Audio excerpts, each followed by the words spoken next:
আসসালামু আলাইকুম সুধী দর্শক শ্রোতা। আহ, সাপ্তাহিক মনোসংলাপের ৪৩তম প্রোগ্রাম আজকে। আপনাদের সকলকে সাদর সম্ভাষণ জানাচ্ছি। আমি জিয়াউল হক, ইংল্যান্ড থেকে।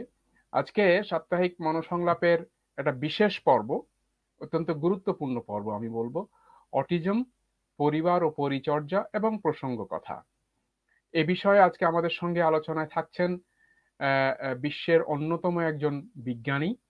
আহ, আহ, জন্মসূত্রে তিনি বাংলাদেশী, জাপান থেকে যুক্ত হয়েছেন ডক্টর মোহাম্মদ আরিফ হোসেন। এবং আমাদের সঙ্গে ডক্টর আরিফ হোসেন, আপনাকে মনোসংলাপের আজকের এই প্রোগ্রামে আমি সাদর সম্ভাষণ জানাচ্ছি। আসসালামু আলাইকুম। ওয়ালাইকুম আসসালাম। আপনাকে অনেক ধন্যবাদ। একাডেমি 21 কে অনেক ধন্যবাদ। ধন্যবাদ আপনাকে।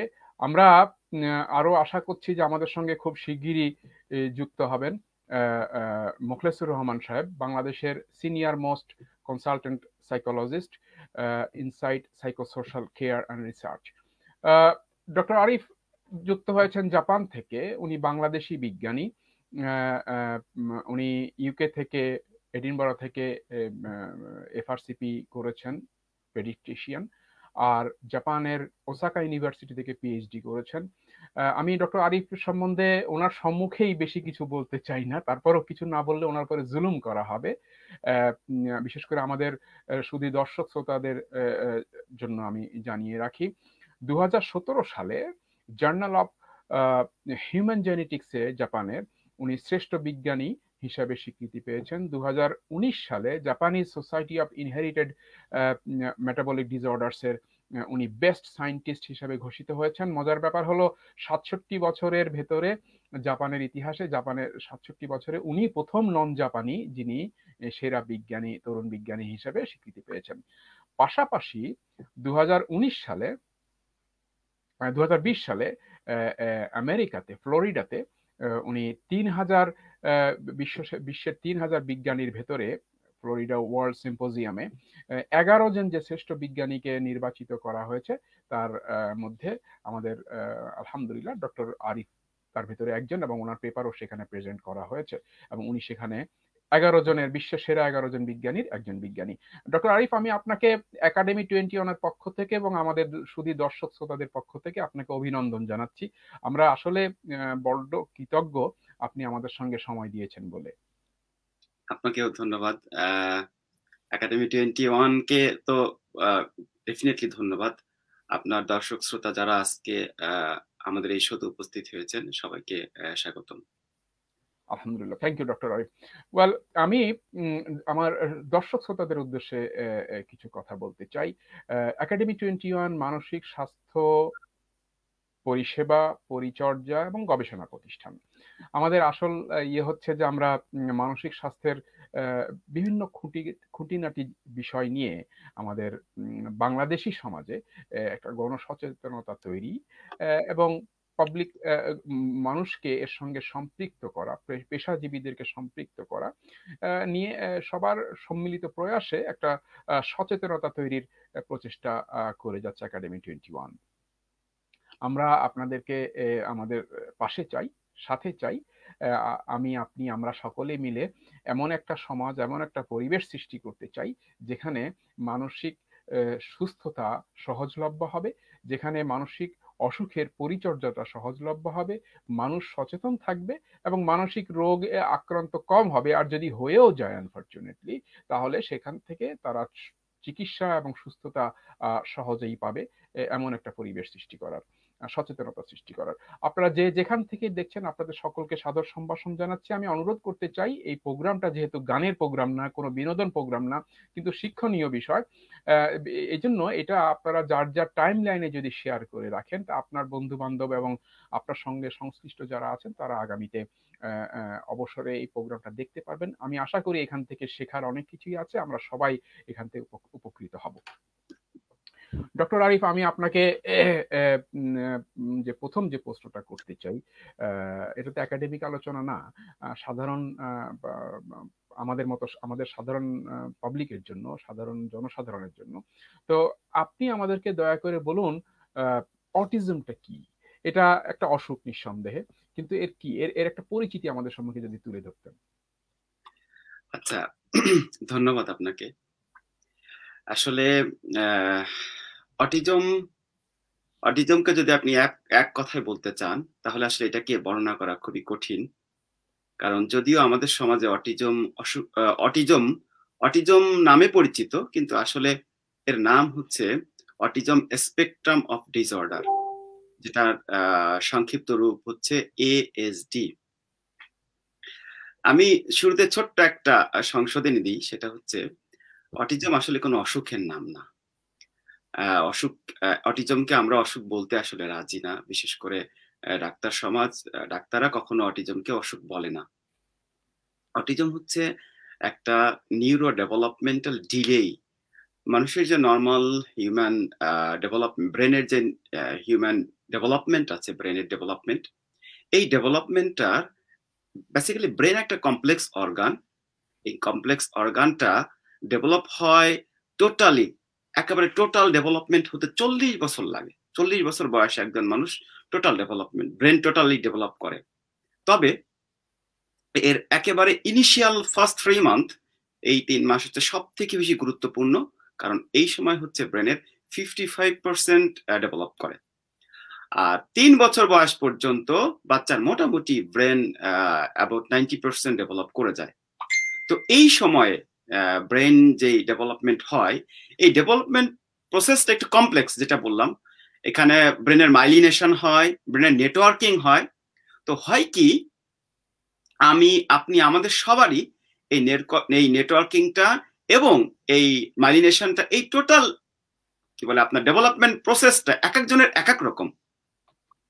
তো দেখবেন আপনি আইনস্টাইনের ব্রেন একরকম, নিউটনের ব্রেন একরকম, আমার ব্রেন একরকম, বা অন্য আরেকজনের ব্রেন আর একরকম। এটা হচ্ছে এক একজনের ডেভেলপমেন্ট এবং নার্ভের যে নেটওয়ার্কিং, এই নেটওয়ার্কিংটা ডিফারেন্ট।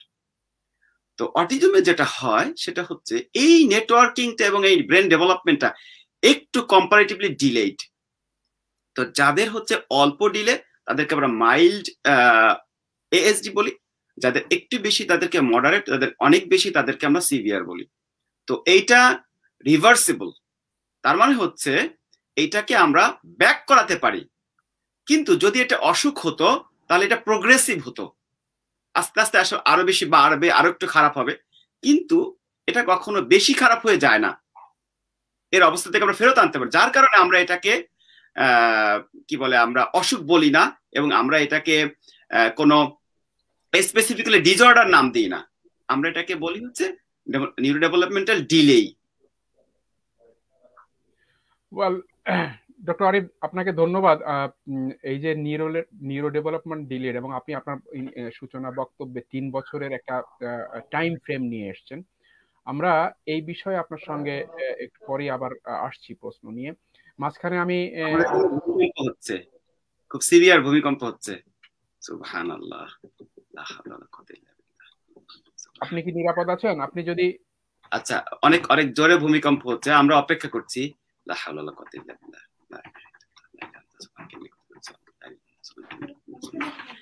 আচ্ছা, আপনি আপনি আপনি যদি আপনি আমি একটু আউট হয়ে যাচ্ছি, হ্যাঁ, আমি আবার ইন করবো ইনশাআল্লাহ। জি জি, দয়া করে আমাকে জানাবেন আপনি নিরাপদ থাকছেন কিনা। আচ্ছা, ইনশাআল্লাহ। আল্লাহ, আমি ডক্টর আরিফ সহ টোকিওতে, জাপানে যারা আছেন তাদের সকলের নিরাপত্তা চেয়ে আল্লাহর কাছে নিরাপত্তা চাচ্ছি।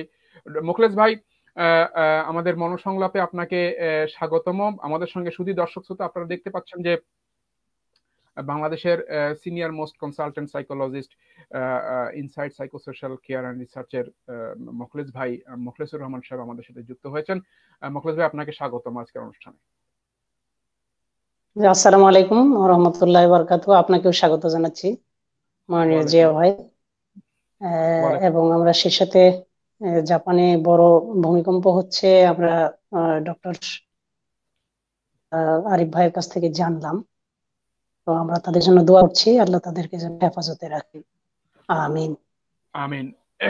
মুখলেস ভাই, আমি আসলে প্রোগ্রামের মাঝখানে ডক্টর আরিফের এই অবস্থাটা, এটা অপ্রত্যাশিত। আল্লাহ ওনাকে হেফাজত করুক, ওনাদের সকলকে হেফাজত করুক।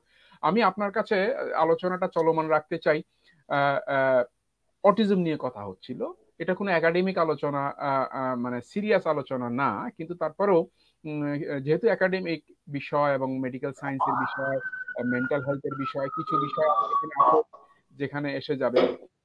আমি আপনার কাছে একটা প্রশ্ন করতে চাই যে অটিজম, একটা ফ্যামিলিতে অটিস্টিক বাচ্চা জন্ম নিল, বা একটা বাচ্চা জন্ম নেওয়া বাচ্চা ভেতরে অটিজমের সিমটমস দেখা যাচ্ছে, সন্দেহজনক, প্রশ্ন সাপেক্ষ, এরকম অবস্থায় বাবা মার জন্য, সংসারে বাবা মা এবং অন্যান্য অভিভাবক তাদের জন্য একটা ইনিশিয়াল শক, একটা অ্যাংজাইটি, সেলফ ব্লেম, এরকম অনেক রিয়াকশন, চেন অফ রিয়াকশনস হয়। তো সেক্ষেত্রে আপনি আমাদেরকে এই বিষয়টাকে একটু বলবেন কিনা, যে বাবা মা এই ক্ষেত্রে কি ভূমিকা পালন করতে পারে, অর্থাৎ এটাকে কিভাবে ট্যাকেল করবে, ইনিশিয়াল রিয়াকশনটা।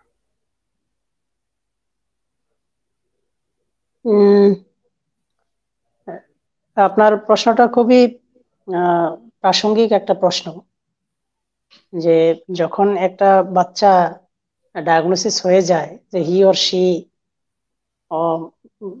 এফেক্টেড বাই অটিজম, বা সে বাচ্চাটা অটিস্টিক, এটা যখন ডায়াগনোসিস হয়ে যায় তখন কিন্তু একটা বড়সড় ধাক্কা, শুধু পিতামাতার জন্য তাই না, ঠিক ওই পরিবারটার জন্য এটা একটা বড়সড় একটা ধাক্কা। এখানে আমাদের এই অটিজম নিয়ে কাজ করতে গিয়ে অনেক অভিজ্ঞতা আছে। হ্যালো জিয়া ভাই, আমাকে দেখতে পাচ্ছেন? জি জি জি, দেখতে পাচ্ছি। জি, আপনি বলুন প্লিজ। জি, তো অনেক অভিজ্ঞতা, তিক্ত অভিজ্ঞতা, অনেক কিছুই হয়, আমরা এটা দেখি। তো ব্রেকিং দ্য সাইলেন্স, আমাদের যখন ব্যাড নিউজটা আমাদের সামনে আসবে তখন এটার কিছু প্রস্তুতিমূলক ব্যাপারও থাকে। আমরা সাধারণত ক্লিনিক্যালি প্র্যাকটিসে যে জিনিসটা করি, যে যখন এই ডায়াগনোসিসটা শোনানো হবে, তাদেরকে শোনানো হবে, তাকে আগে থেকেই অনেকগুলো সাইকো এডুকেশন তাদেরকে দিয়ে একটা মানসিক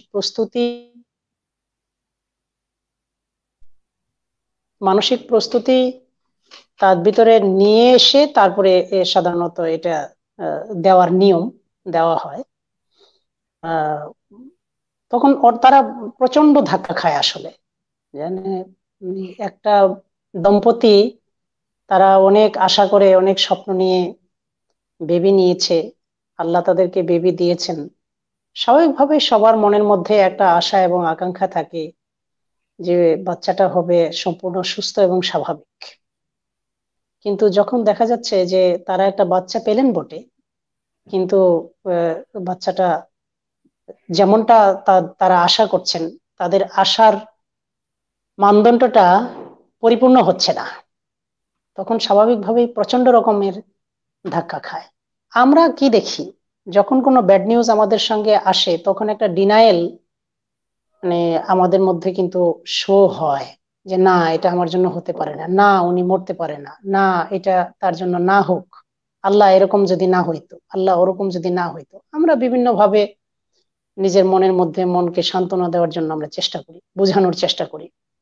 ব্যাড নিউজটা আমরা অ্যাকসেপ্ট করতে চাই না, গ্রহণ করতে চাই না, এ ব্যাপারে আমাদের কোনো প্রস্তুতি থাকে না, সেটা যেটাই হোক। কিন্তু যখন মানে আহ, সুখের আশা বাচ্চা, যারা মানে কালচারালি, আমাদের দেশের কালচারালি মানে বংশের প্রদীপ যেটাকে বলা হয়, বা নেক্সট জেনারেশন যেটাকে আমাদের কালচারালি আমরা বলি, সেখানে মানে তাদের মনটা বলা চলে একদম ভেঙে চুরমার হয়ে যায়, একটা সুনামি হয়ে যায় তাদের মনের ভিতরে। এটা একটা দিক। আরেকটা বিষয় হলো যে ওয়েলফেয়ার স্টেট যেগুলো আছে, বিশ্বের যে সমস্ত দেশগুলো মানে সোশ্যাল ওয়েলফেয়ার স্টেট, সহায়ক রাষ্ট্র, সেখানে তারা এই বিষয়ে যথেষ্ট সাইন্টিফিক সহযোগিতা পায়, পেশাদার সহযোগিতা পায়, পাশাপাশি সব ধরনের সুযোগ সুবিধা পায়। তাকে কার কাছে হ্যান্ড ওভার দিয়ে যাবে, এই বাচ্চাটাকে কার কাছে তুলে দিবে, তারপরে নেক্সট কে এটা গ্রহণ করবে, কিভাবে গ্রহণ করবে, এটা ও সমস্ত জায়গায় হয়। তো আমরা সেই দৃষ্টিকোণ থেকে তো সেভাবে এখনো আমাদের দেশের মানুষ ভালো, সবাই এটা করে, মানে সহযোগিতার হাত বাড়ায়, এটা ঠিক, এটা যেমন ঠিক, আবার এটাও দেখা যায় যে আসলে পরবর্তী হ্যান্ডওভারটা কিভাবে হবে এটা নিয়ে তখন বাবা মারা কিন্তু চিন্তায় পড়ে যায়। এই জন্য আপনি যেটা বলছিলেন যে আমি এক কথায় এভাবেই বলতে পারি, বাবা মার মধ্যে একটা সুনামি হয়ে যায় এক কথা আমাদের দেশের কালচার। আরেকটা যে এরকম অনেকগুলো পাওয়া যায় যে মেরে ফেলেছে বাচ্চাটাকে, মেরে ফেলেছে, ক্ষতিগ্রস্ত করে ফেলেছে, এরকম রেকর্ডও আছে। মোখলেস ভাই, এবং দেখা যায় যে স্বামী, মোখলেস ভাই জি সরি, ভাই, আমি আপনাকে এই জায়গায় একটু কিছু মনে করবেন না। কারণ বাচ্চার অ্যাট রিস্ক, যে বাবা মার রিয়াকশনের কারণে আপনি যেটা বলেছেন, এটা বাংলাদেশে পৃথিবীর অনেক জায়গায় এই কাজটা হয়। বাচ্চা সমস্ত ঝালটা পড়ে বাচ্চার উপরে, যেন বাচ্চা জন্ম নিয়েই অটিজমের সাইন সিমটম বা সেরকম প্রশ্নবিদ্ধ সাইন সিমটম নিয়ে জন্ম যেন বাচ্চাটাই দায়ী আর কি, এরকম হয়। আমি এই প্রসঙ্গে আপনার কাছে আসবো। আমি মাঝখানে, ডক্টর আরিফ আপনি কি নিরাপদ আছেন তো? তাহলে আমরা এখানে থেমে গেলাম। ফাঁকে অনেকদিন পর, অনেক বছর পরে আমি আরিফ ভাইকে দেখছি লাইভে, কথাবার্তা হয়, লাইভে দেখা হয়েছে।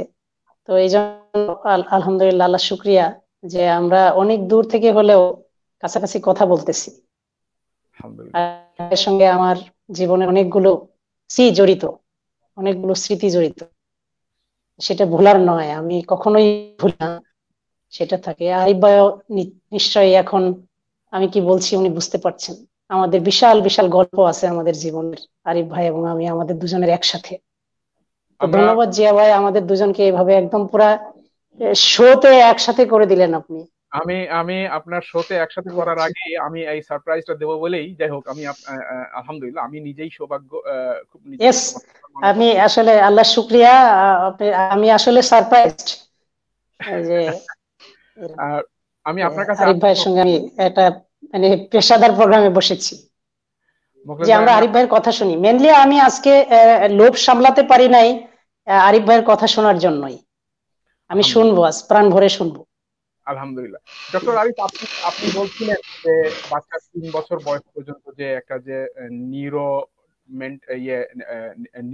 নিউরাল ডেভেলপমেন্ট বা এই ডেভেলপমেন্টের ব্যাপারে, এই ডেভেলপমেন্টকে এই সময় অর্থাৎ প্রিন্যাটাল স্টেজ অথবা নিউন্যাটাল স্টেজে নিউট্রিশন থেকে শুরু করে একটা কম্প্রিহেন্সিভ কেয়ারে যদি মানে কম্প্রিহেন্সিভ কেয়ারটাকে যদি ইনশিওর করা যায়, তাহলে কি আপনি মনে করেন যে এই এই অটিস্টিক সিমটমস গুলো আসবে না বা না আসার সম্ভাবনা বেশি?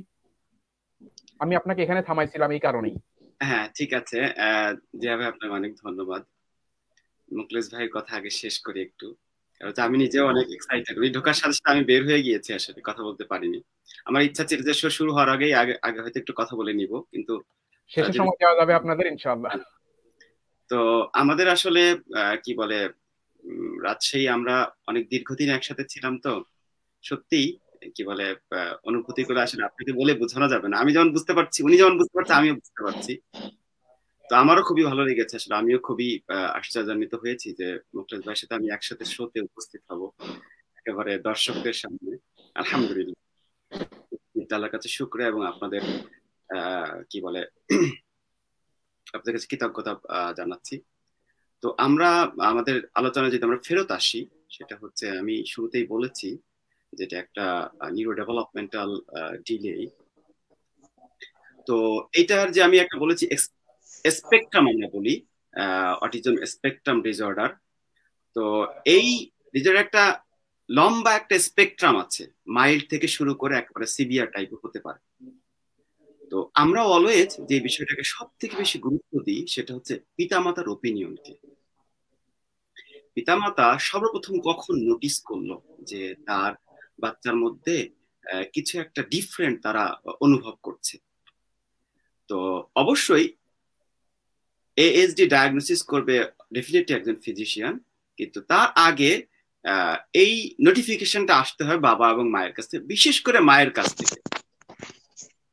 তো সাধারণত অটিজম মোটামুটি ডায়াগনোসিস হয়ে যায়, তবে আমরা 3 বছর পর্যন্ত অপেক্ষা না করে আমরা 1 বছরের মধ্যেই আমরা আসলে অটিজমকে ডায়াগনোসিস করতে চাই।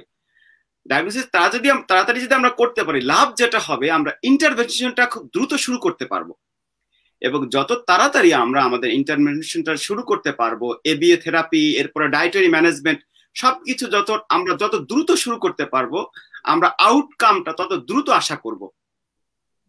যদিও এটা আমি আপনাকে প্রথমেই বলেছি যে এটা প্রোগ্রেসিভ ডিসঅর্ডার না, তবে তার যে ডিলেটা হচ্ছে সেই ডিলেটাকে আমরা আরেকটু প্রমোট করতে পারবো, সে আরেকটু দ্রুত তার ডেভেলপমেন্টটা আমরা এনশিওর করতে পারবো। তো সেক্ষেত্রে যে আর্লি সাইন আছে, এটাই তো আপনার মেইন প্রশ্ন, যে আমরা কি সাইন দেখে আসলে বুঝবো যে আমার বাচ্চা অটিজম হওয়ার সম্ভাবনা আছে। যেমন আমরা যদি অ্যাজ এ হোল চিন্তা করি, তাহলে 3টি কোর ফিচার আছে, 3টি কোর ফিচার। এই 3টি কোর ফিচার দেখে আমরা সাধারণত এএসডি ডায়াগনোসিস করি। এটার প্রথম কোর ফিচার হচ্ছে আপনার সোশ্যাল কমিউনিকেশন, সোশ্যাল ইন্টারাকশন। আরেকটা হচ্ছে আপনার কমিউনিকেশন ডিসঅর্ডার। কমিউনিকেশনটা কিরকম? কমিউনিকেশনটা 2 ভাবে হতে পারে, একটা হচ্ছে ভার্বাল কমিউনিকেশন আর একটা হচ্ছে আপনার নন ভার্বাল কমিউনিকেশন। যেমন ধরেন 1 বছরের আগে তো বাচ্চা স্বাভাবিকভাবে কথা বলে না, তাহলে আপনি এই কমিউনিকেশনটা কিভাবে বুঝবেন? এই কমিউনিকেশনটা বোঝা যাবে সাধারণত আপনি দেখেছেন যে আপনার একটা 3 মাসের বেবি যখন আপনি কথা বলবেন এবং তার সাথে যখন আপনি স্মাইলিং ডিস্ট্রিবিউট করবেন, যখন তাকে আপনি হাসবেন, সে আপনাকে স্মাইল ব্যাক করবে। মায়ের গন্ধ, মাকে দেখে সে চিনতে পারবে। একটা 6 অথবা 7 মাসের বাচ্চা যখন সে স্বাভাবিকভাবে তার ডেভেলপ নর্মালি হচ্ছে, তখন সে কি করবে? সে মনোসিলেবলের বা মা বা দা এই টাইপের তার বাবলিংটা শুরু হবে। তো যখন একটা বাচ্চা 1 বছর হয়ে গিয়েছে তারপরে এই বাবলিংটা সে করছে না, তার মানে হচ্ছে এটা একটা প্রথম ডেঞ্জার সাইন, যেটা 1 বছরের মধ্যে ডায়াগনোসিস করব। যদি 1 বছর পার হয়ে যায়, 2 বছরের সময়ও যদি বাচ্চার ভার্বাল কমিউনিকেশন স্টার্ট না হয়, মনোসিলেবল না বলে বা বাইসিলেবল না বলে, তখন আমরা তাকে ধরে নিতে পারি যে সে অটিজমের দিকে যাচ্ছে।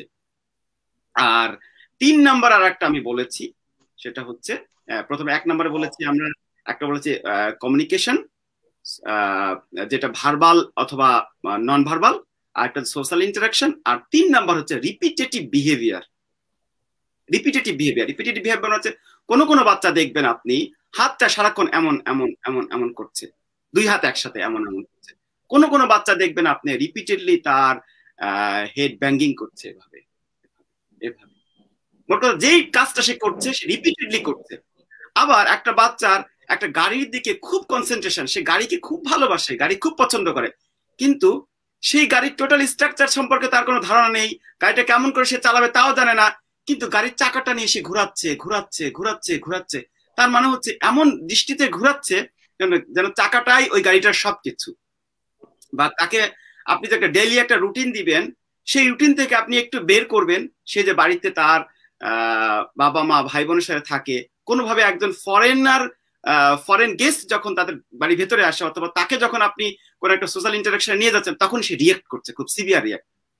অথবা তার খাবারটা যদি আপনি কোনোভাবে চেঞ্জ করে দেন, তাহলে সেই খাবারটা সে হয়তো ভমিট করে দিচ্ছে, অথবা হচ্ছে সে খাবারটা খেতে অনীহা জানাচ্ছে, আবার এমন হতে পারে যে তার অ্যালার্জিক রিয়াকশন হয়ে যাচ্ছে।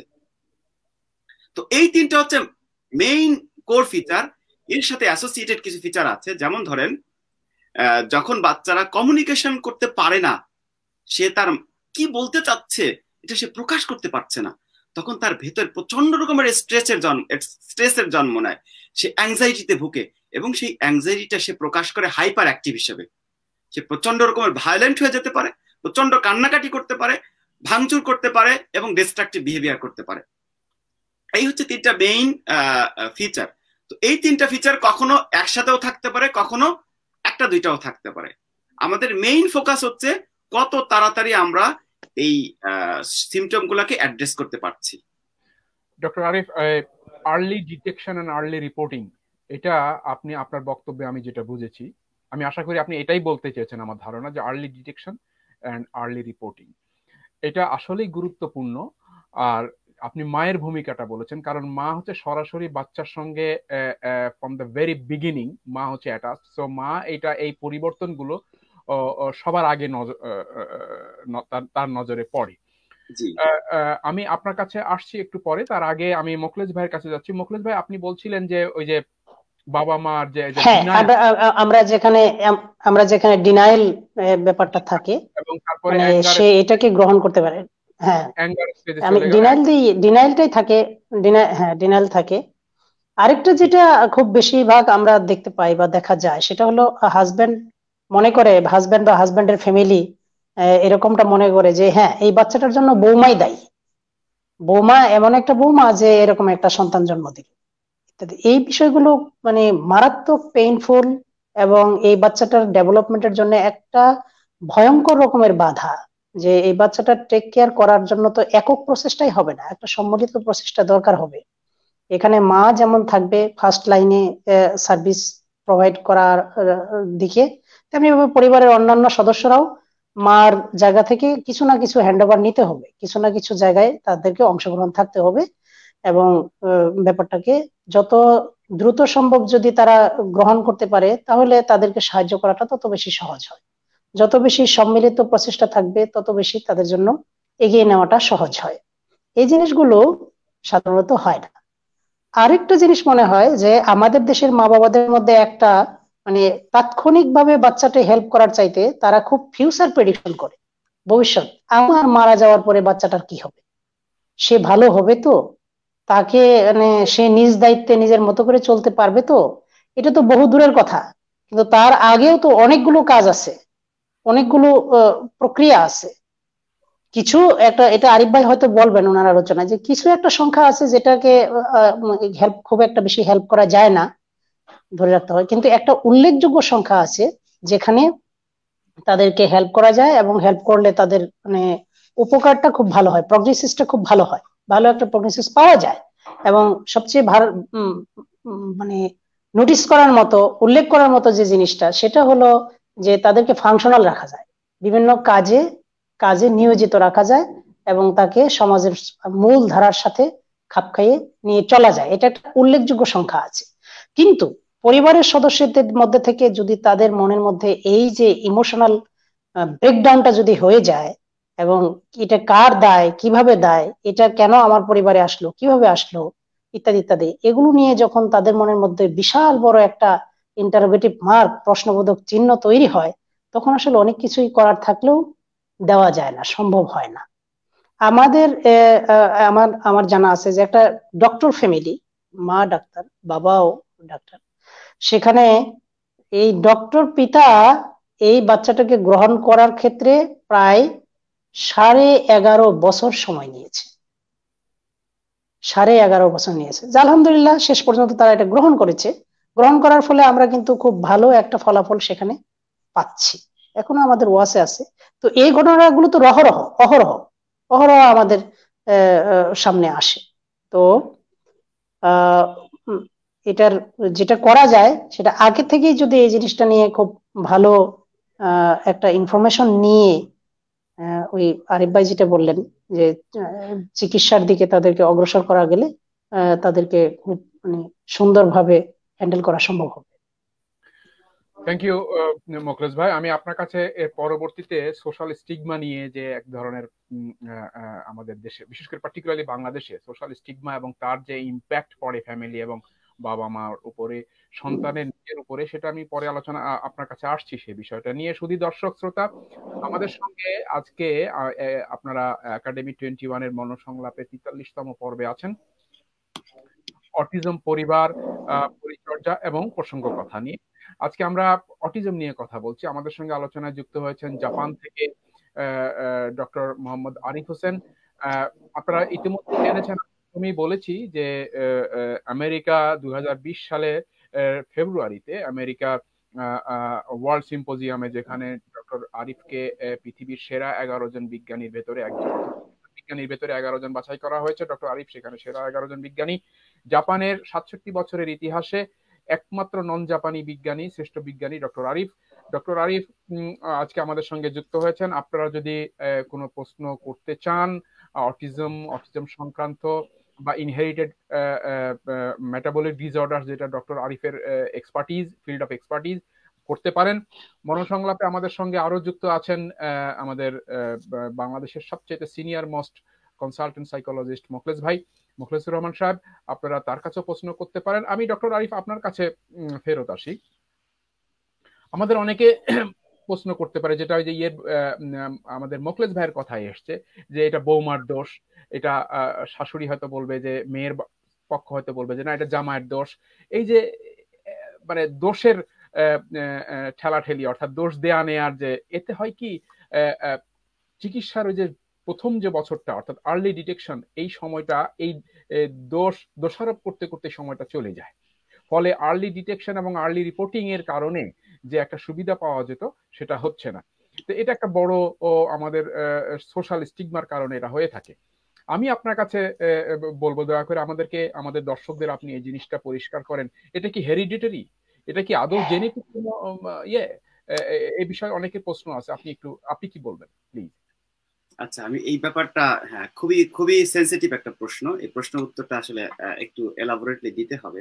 জি প্লিজ। সর্বপ্রথম যেটা কথা, একেবারেই প্রথমে আমাদের সমাজে কিছু স্টিগমা অলরেডি চালু হয়ে আছে। যেমন বাচ্চাকে ভ্যাকসিন দেওয়া হয়েছে বলে তার অটিজম হয়েছে, এবং শুধু তাই না, এই মর্মে খুবই দুর্বল কিছু সাইন্টিফিক রিপোর্টও আছে, যেগুলা অন্য সাইন্টিফিক গ্রুপ আবার সেটাকে ডিনাই করেছে।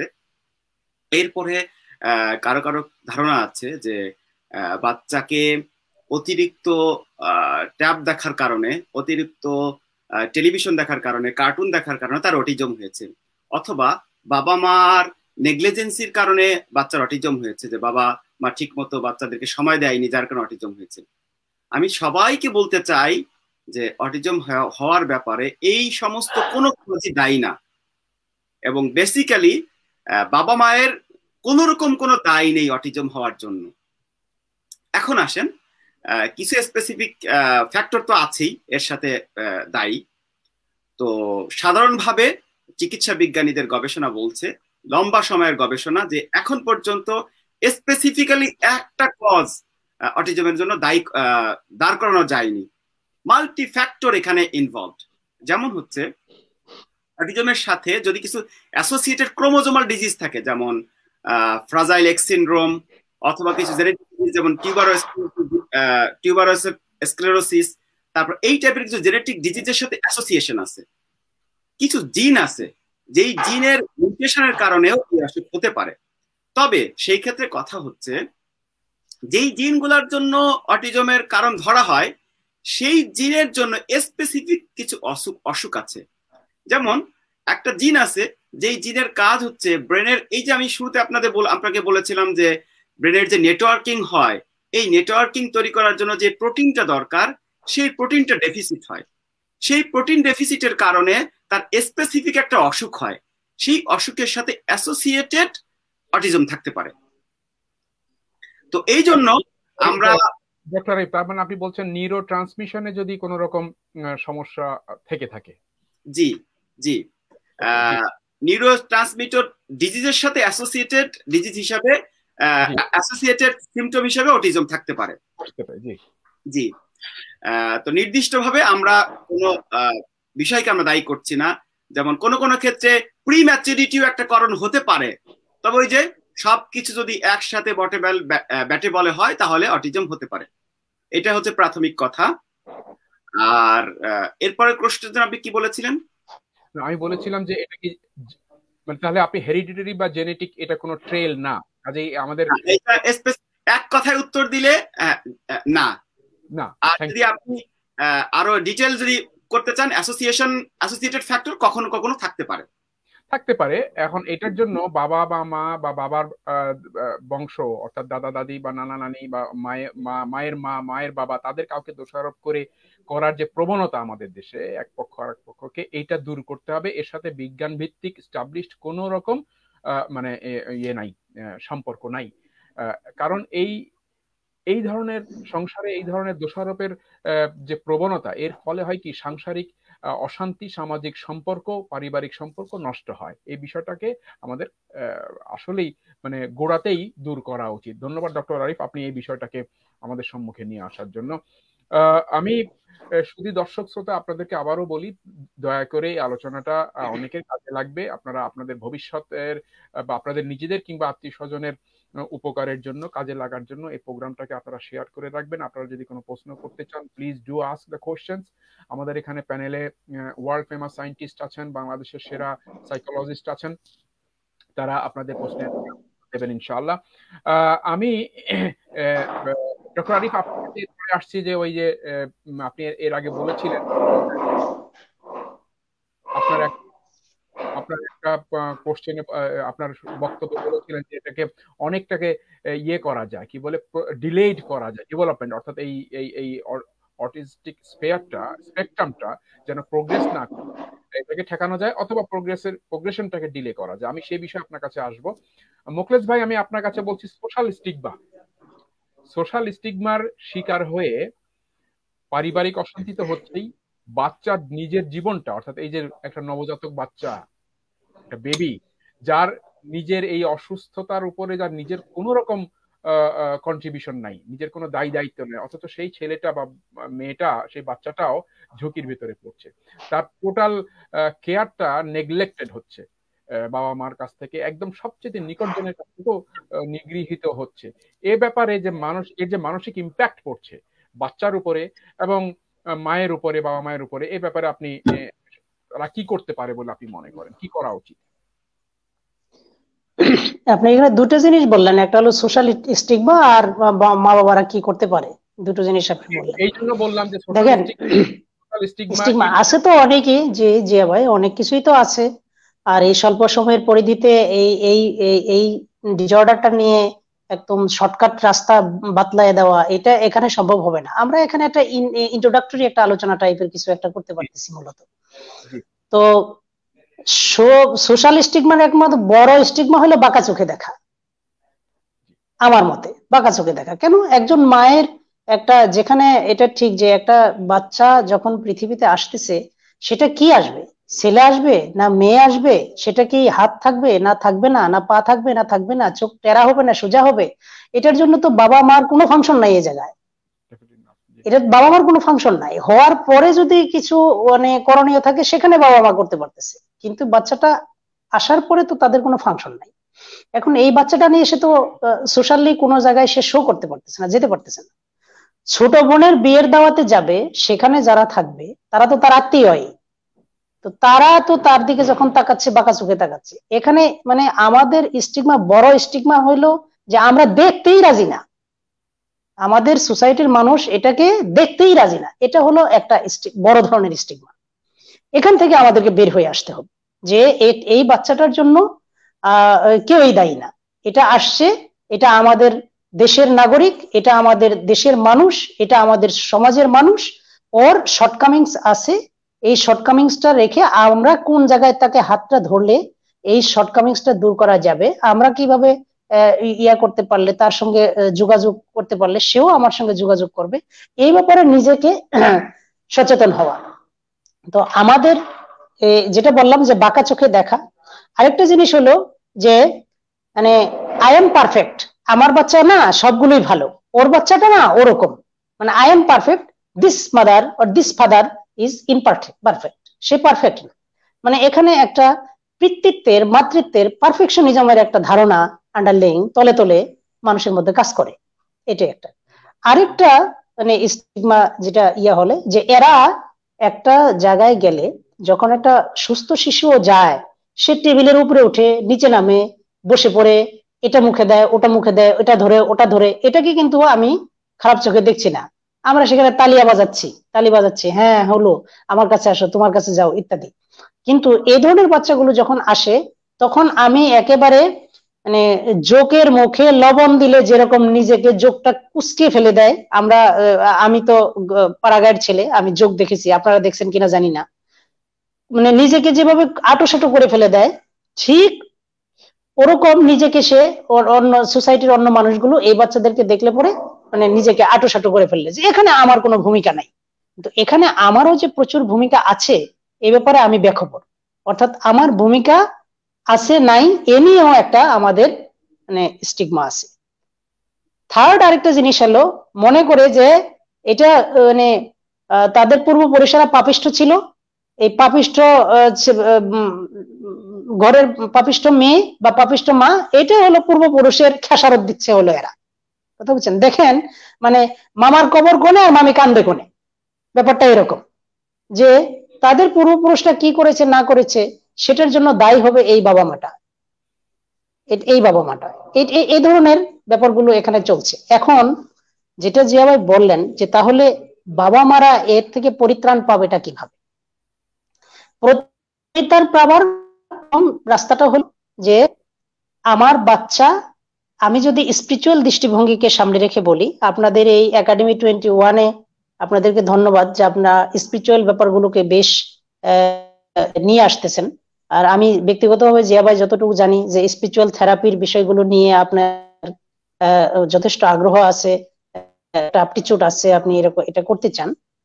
স্পিরিচুয়ালি যদি আমরা বলি, যে কোনো ধর্মের কথাই আমরা বলি না কেন, সন্তান তো হলো একটা বাবা মার জন্য পরীক্ষা, যে আমি সৃষ্টিকর্তা আমাকে যে বেবিটা দিল আমি এর জন্য আসলে কি করতে পারছি, আমার সর্বোচ্চটা আমি কি দিতে পারলাম, সেই অনুযায়ী সৃষ্টিকর্তা আমাকে পুরস্কৃত করবে অথবা তিরস্কৃত করবে, এই তো ব্যাপারটা।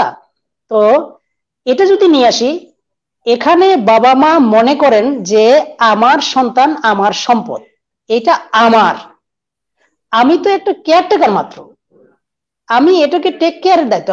কোনো রাখালের হাতে যদি তারা কোনো মেষ পালক দিয়ে দেয়, রাখাল কি দাবি করতে পারবে এই মেষটা আমার? কিন্তু বাচ্চাদের ক্ষেত্রে আমরা বেশিরভাগ মানুষেরাই মনে করি যে বাচ্চাটা আমার, দিস ইজ মাই বেবি, আমি যে এর রক্ষক, আমি যে এর মানে একে গড়ে তোলার জন্য একজন কোচ মাত্র, এই জিনিসটা আমরা ভুলে যাই। তো এই জিনিসটা অটিস্টিক বাবা মার ক্ষেত্রেও ঘটে। তারা যদি এটা দেখে যে হ্যাঁ এটা আমার জন্য পরীক্ষা, সুতরাং আমি আমার জন্য, আমি এই বাচ্চার জন্য আমার বেস্টটা দিব, বেস্টটা যে জায়গায় আছে আমি খুঁজতে থাকবো, দেখতে থাকবো। এখন তো আমাদের দেশের সবগুলো মেডিকেল কলেজে চাইল্ড ডেভেলপমেন্ট সেন্টার হয়েছে, সবগুলো মেডিকেল কলেজ প্রায়, যেগুলো পুরাতন মেডিকেল কলেজ। এটা তো একটা আশার দিক আমাদের দেশে যে এই জিনিসটা হয়েছে।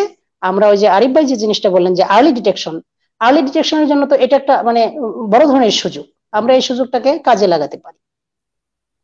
আর হলো আমাদের এ ব্যাপারে কিছু হোমওয়ার্ক করা দরকার, যদি বেবি এসেই যায় যে আমি কি করতে পারি কি করতে পারি না, কিভাবে করতে পারি, এইভাবে একটা মানে নিজের থেকে একটা মানে মানে স্বচ্ছ ধারণা নিয়ে আমি বাচ্চাটাকে যদি নিয়ে যাই তাহলে ভালো কাজ করব।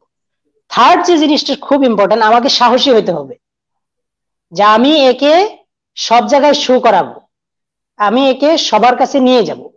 যদি ভয়ানক কিছু না থাকে, যেমন মানে যেটা আমরা বলি যে মানে ওই আরিফ ভাই যেটা দেখালাম যে অনেক বাচ্চা কামড় দিয়ে দেয়, বা তার ইনকোপ্রেসিস এনুরিসিস যে পেশাব পায়খানার ব্যাপারটাকে সে মেনটেন করতে পারে না, এরকম কিছু জিনিস থাকে। সেটা ওই যে মানে ওই টোটাল অটিজমের মধ্যে 1% এটা আছে, যেগুলো মোটামুটি ফাংশনাল, সেটাকে সোসাইটিতে আমাদের শো করানো দরকার, আমাদের অনুষ্ঠানের দিকগুলোতে নিয়ে যাওয়া দরকার। আলহামদুলিল্লাহ আমাদের দেশে এটা কিন্তু আছে যে অটিজম নিয়ে এ পর্যন্ত যারা ভালো ভালো কাজ করেছেন তাদের মধ্যে উল্লেখযোগ্য একটা সংখ্যাই হলো অটিস্টিক বাচ্চাদের বাবা মারা। স্কুল প্রতিষ্ঠা করা, তাদেরকে সামাজিক অনুষ্ঠানে নিয়ে যাওয়া, তাদেরকে বিভিন্ন সেমিনার সিম্পোজিয়ামে নিয়ে যাওয়া, তাদেরকে মানে বিভিন্ন অনুষ্ঠান আদিতে প্রেজেন্ট করা, এগুলো কিন্তু হচ্ছে। এটা যত বেশি করানো যাবে মানুষের মধ্যে এই ব্যাপারটা তত বেশি হালকা হয়ে যাবে। এই জিনিসগুলো করা যায়, এক্সপোজড করা, এক্সপোজ করতে হবে, ফেস করতে হবে। ওকে, থ্যাংক ইউ মোখলেস ভাই। ডক্টর আরিফ, আমি আপনার কাছে আসছি নিয়ে। তার আগে শুধু দর্শক শ্রোতা, মোখলেস ভাই, আমাদের মোখলেসুর রহমান যে কথাটা বললেন যে আমি এই বক্তব্যের সাথে, চমৎকার বক্তব্য, এর সঙ্গে একটু অ্যাড করতে চাই। সেটা হলো যে আমাদের আপনার স্বামী বা আপনার বৃদ্ধ বাবা কিংবা আপনার সন্তান, আপনি নিজে কিংবা আপনার ভাই বোন মা কেউ যদি অসুস্থ হয়, সেই অসুস্থ রোগীকে আপনি সুস্থতার জন্য হাসপাতালে নিয়ে গিয়ে ডাক্তার এবং অন্যান্য যে পেশাজীবী নার্স আছেন, অন্যান্য পেশাজীবী আছেন, তাদের কাছে রেখে আসেন, যে তারা তাকে পরিচর্যা দিয়ে, সেবা দিয়ে, চিকিৎসা দিয়ে সুস্থ করে তুলবে, তার সময়টাকে কষ্টটাকে দূর করবে, আনন্দদায়ক করবে। আল্লাহ পাক তার একটা অসুস্থ বান্দা মাসুম বাচ্চাকে আপনার কাছে দিয়েছেন। আপনি যদি এখন আপনি যদি এই বাচ্চাকে আল্লাহ দেখতে চান, আমাদের সৃষ্টিকর্তা যেই বলেন, দেখতে চান যে আপনার কাছে একটা অসুস্থ বাচ্চা রাখা হয়েছে, আপনি তার কতটুকু পরিচর্যা এবং নার্সিং করেন। আপনি নিজে যেমন আপনার স্বামী, সন্তান, বাবা মা, ভাই বোনকে হাসপাতালে রেখে সেখান থেকে সার্ভিস আশা করেন, আল্লাহ ঠিক এরকম সার্ভিস আপনার কাছ থেকে আশা করে। এই সার্ভিসের উপরে নির্ভর করে আপনি আল্লাহর কাছ থেকে বিনিময় প্রত্যাশা করতে পারেন। এই কথাটা যেন আমরা মনে রাখি। ডক্টর আরিফ, আমি আপনার কাছে আসি। আপনি কি আমাদেরকে দয়া করে বলবেন, আমি জানি যে এটা একটা, যেহেতু আপনি এর আগেই বলেছেন যে mild, moderate and severe spectrum, 3টা লেভেলে ভাগ করেছেন, তো আপনি কি আমাদেরকে একটু এর আমরা আর্লি ডিটেকশনের কথা বলেছি, আর্লি রিপোর্টিং এর গুরুত্বটা বলেছি, সেখানে কার ভূমিকা কতটুকু সেটা বলেছি। আপনি কি আমাদেরকে বলবেন দয়া করে যে ট্রিটমেন্ট এন্ড রিহ্যাবিলিটেশনটা ব্যাপারে কিছু বলবেন প্লিজ? আচ্ছা, ট্রিটমেন্টটা আসলে এত বেশি শর্টকাট ট্রিটমেন্ট আসলে নেই, ট্রিটমেন্টটা একটু লম্বা। তো ট্রিটমেন্টের শুরুতে আপনারা যে বিষয়গুলো অলরেডি ডিসকাস করে ফেলেছেন, যেমন মোখলেস ভাই বলেছেন, আপনিও কিছুটা অ্যাড করেছেন, তো এর সাথে আমি একটু আপনাদের ডিরেকশন থেকে একটু উল্টা ডিরেকশন একটু হাঁটতে চাই। সেটা হচ্ছে, আপনারা বলেছেন যে বাবা মারা তাদের এই আমানত পালন করবে, দায়িত্ব পালন করবে, তারপরে সোসাইটি তার সর্বোচ্চটা অ্যাটলিস্ট হেল্প করতে না পারুক, যেন তারা কোনোভাবেই কি বলে ওই সন্তানগুলোকে বাঁকা চোখে না দেখে এবং তাদের সন্তানের মতো যেন ট্রিট করে, তাদের সন্তানকে যেন এই বাচ্চার সাথে মেশার সুযোগ করে দেয়, যাতে তার ডেভেলপমেন্টটা দ্রুত হয়। তো আমি একটু ডিফারেন্টলি বলতে চাই কথাটা। সেটা হচ্ছে, প্রথমে বাবা মার কথাটা যদি আমরা বলি, বাবা মার ক্ষেত্রে হয় কি, একটা পরিবারে যেমন বাবা মা থাকে, আরো অন্যান্য সন্তানরা থাকে, তারপরে শ্বশুর শাশুড়ি থাকে, এরপরে হচ্ছে বাবা মায়ের ভাই বোন থাকে এবং অন্যান্য আত্মীয় স্বজন থাকে। তো একটা বাচ্চার যখন এএসডি ধরা পড়ে, তখন দেখা যায় যে বাচ্চার বাবারা, একটা হচ্ছে যে মুক্তাজ ভাই শুরুতেই বলেছেন যে একটা ডিনায়াল তো থাকেই, তো ডিনায়াল যেমন থাকে, এরপরে যখন একটা সময় তারা অ্যাকসেপ্ট করে নেয় যে তাদের বাচ্চা সত্যি এএসডি হয়েছে, তখন একটা স্টিফনেস চলে আসে বাবা মায়ের মধ্যে, বিশেষ করে মায়ের মধ্যে। স্টিফনেসটা কেমন? তারা মনে করে যে তাদের এখন একমাত্র দায়িত্ব হচ্ছে এই বাচ্চার জীবনকে স্বাভাবিক করা, এই বাচ্চার সমস্ত টেক করা দায় দায়িত্ব তাদের নিয়ে নেওয়া, এবং এই বাচ্চাটাকে যতটুকু তার জীবনের সর্বোচ্চ শক্তি দিয়ে এই বাচ্চাটাকে রিকভার করা যায় সেই চেষ্টা। তো আমি প্রথমেই বলতে চাই যে সর্বপ্রথম বাবা এবং মাকে আপনারা মেহেরবানি করে এই স্টিফনেসটা সবার আগে ঝেড়ে ফেলবেন। স্টিফনেসটা ঝেড়ে ফেলে আপনি একটা রিল্যাক্স হবেন যে হ্যাঁ, আমাদের একটা বাচ্চা এএসডি ধরা পড়েছে, এটা আল্লাহর পক্ষ থেকে আমাদের জন্য একটা পরীক্ষা, আমরা সেই পরীক্ষাতে জয়ী হতে চাই, এবং সেই জয়ী হওয়ার জন্য আমি যেমন সহযোগিতা করব এবং পরিবারের সবাই যেমন সহযোগিতা করবে, সমাজ, একটা সোসাইটি যেমন সহযোগিতা করবে, তো একইভাবে আমার যেমন এই সন্তানের প্রতি দায়িত্ব আছে, আমার পরিবারের অন্যান্য সদস্যদের প্রতিও দায়িত্ব আছে, এবং আমার ব্যক্তিগত একটা জীবন আছে। তো অনেক এই এএসডির বাচ্চাদের বাবা মায়ের খুব দ্রুত সেপারেশন হয়ে যায়। অনেক এএসডি বাচ্চার মা সমাজের, তার পরিবার থেকে বিচ্ছিন্ন হয়ে যায় শুধু এই বাচ্চার জন্য। সে তার স্বামী থেকে বিচ্ছিন্ন হয়ে যায়, সে তার অন্যান্য সন্তানদের থেকে বিচ্ছিন্ন হয়ে যায়, সে তার বাবা মা থেকে, তার বন্ধু বান্ধব থেকে বিচ্ছিন্ন হয়ে যায়, এবং তার সমস্ত কাজকর্ম সে গুটিয়ে ফেলে, তার চাকরি ছেড়ে দেয়, সমস্ত সোশ্যাল অ্যাক্টিভিটি সে নষ্ট করে ফেলে। তো আমি বলবো যে মাকে আপনি মেহেরবানি করে এই কাজটা করবেন না। সর্বপ্রথম আপনি আপনার স্বাভাবিক কর্মজীবনকে ধরে রাখেন। আপনি যদি চাকরিজীবী মা হন, তাহলে হচ্ছে আপনি হয়তো আগে ফুল টাইম চাকরি করতেন, সেই চাকরিটাকে আপনি এখন পার্ট টাইম করেন, অথবা আপনি যদি পার্ট টাইম করতে না চান, তাহলে আপনি ফুল টাইমে করেন, তা আপনি চাকরিটা চেঞ্জ করেন। আপনার চাকরিটা যদি কাজের লোড অনেক বেশি থাকে, আপনি সেই লোডটাকে একটু কমিয়ে আনেন। এরপরে 2 নম্বরে যেটা করবেন সেটা হচ্ছে আপনি আপনার পরিবারের অন্যান্য সদস্যদেরকে সময় দিন, এবং আপনার যে কি বলে জীবনের যেই আপনার রিল্যাক্সেশন আছে, আপনার বিনোদন আছে, আপনি আপনার স্বামীকে একান্তে সময় দিন। আপনি আপনার স্বামীকে নিয়ে একান্তে বাইরে ঘুরতে যান। আপনি আপনার পরিবারের অন্যান্য সদস্যদের সাথে সময় কাটান।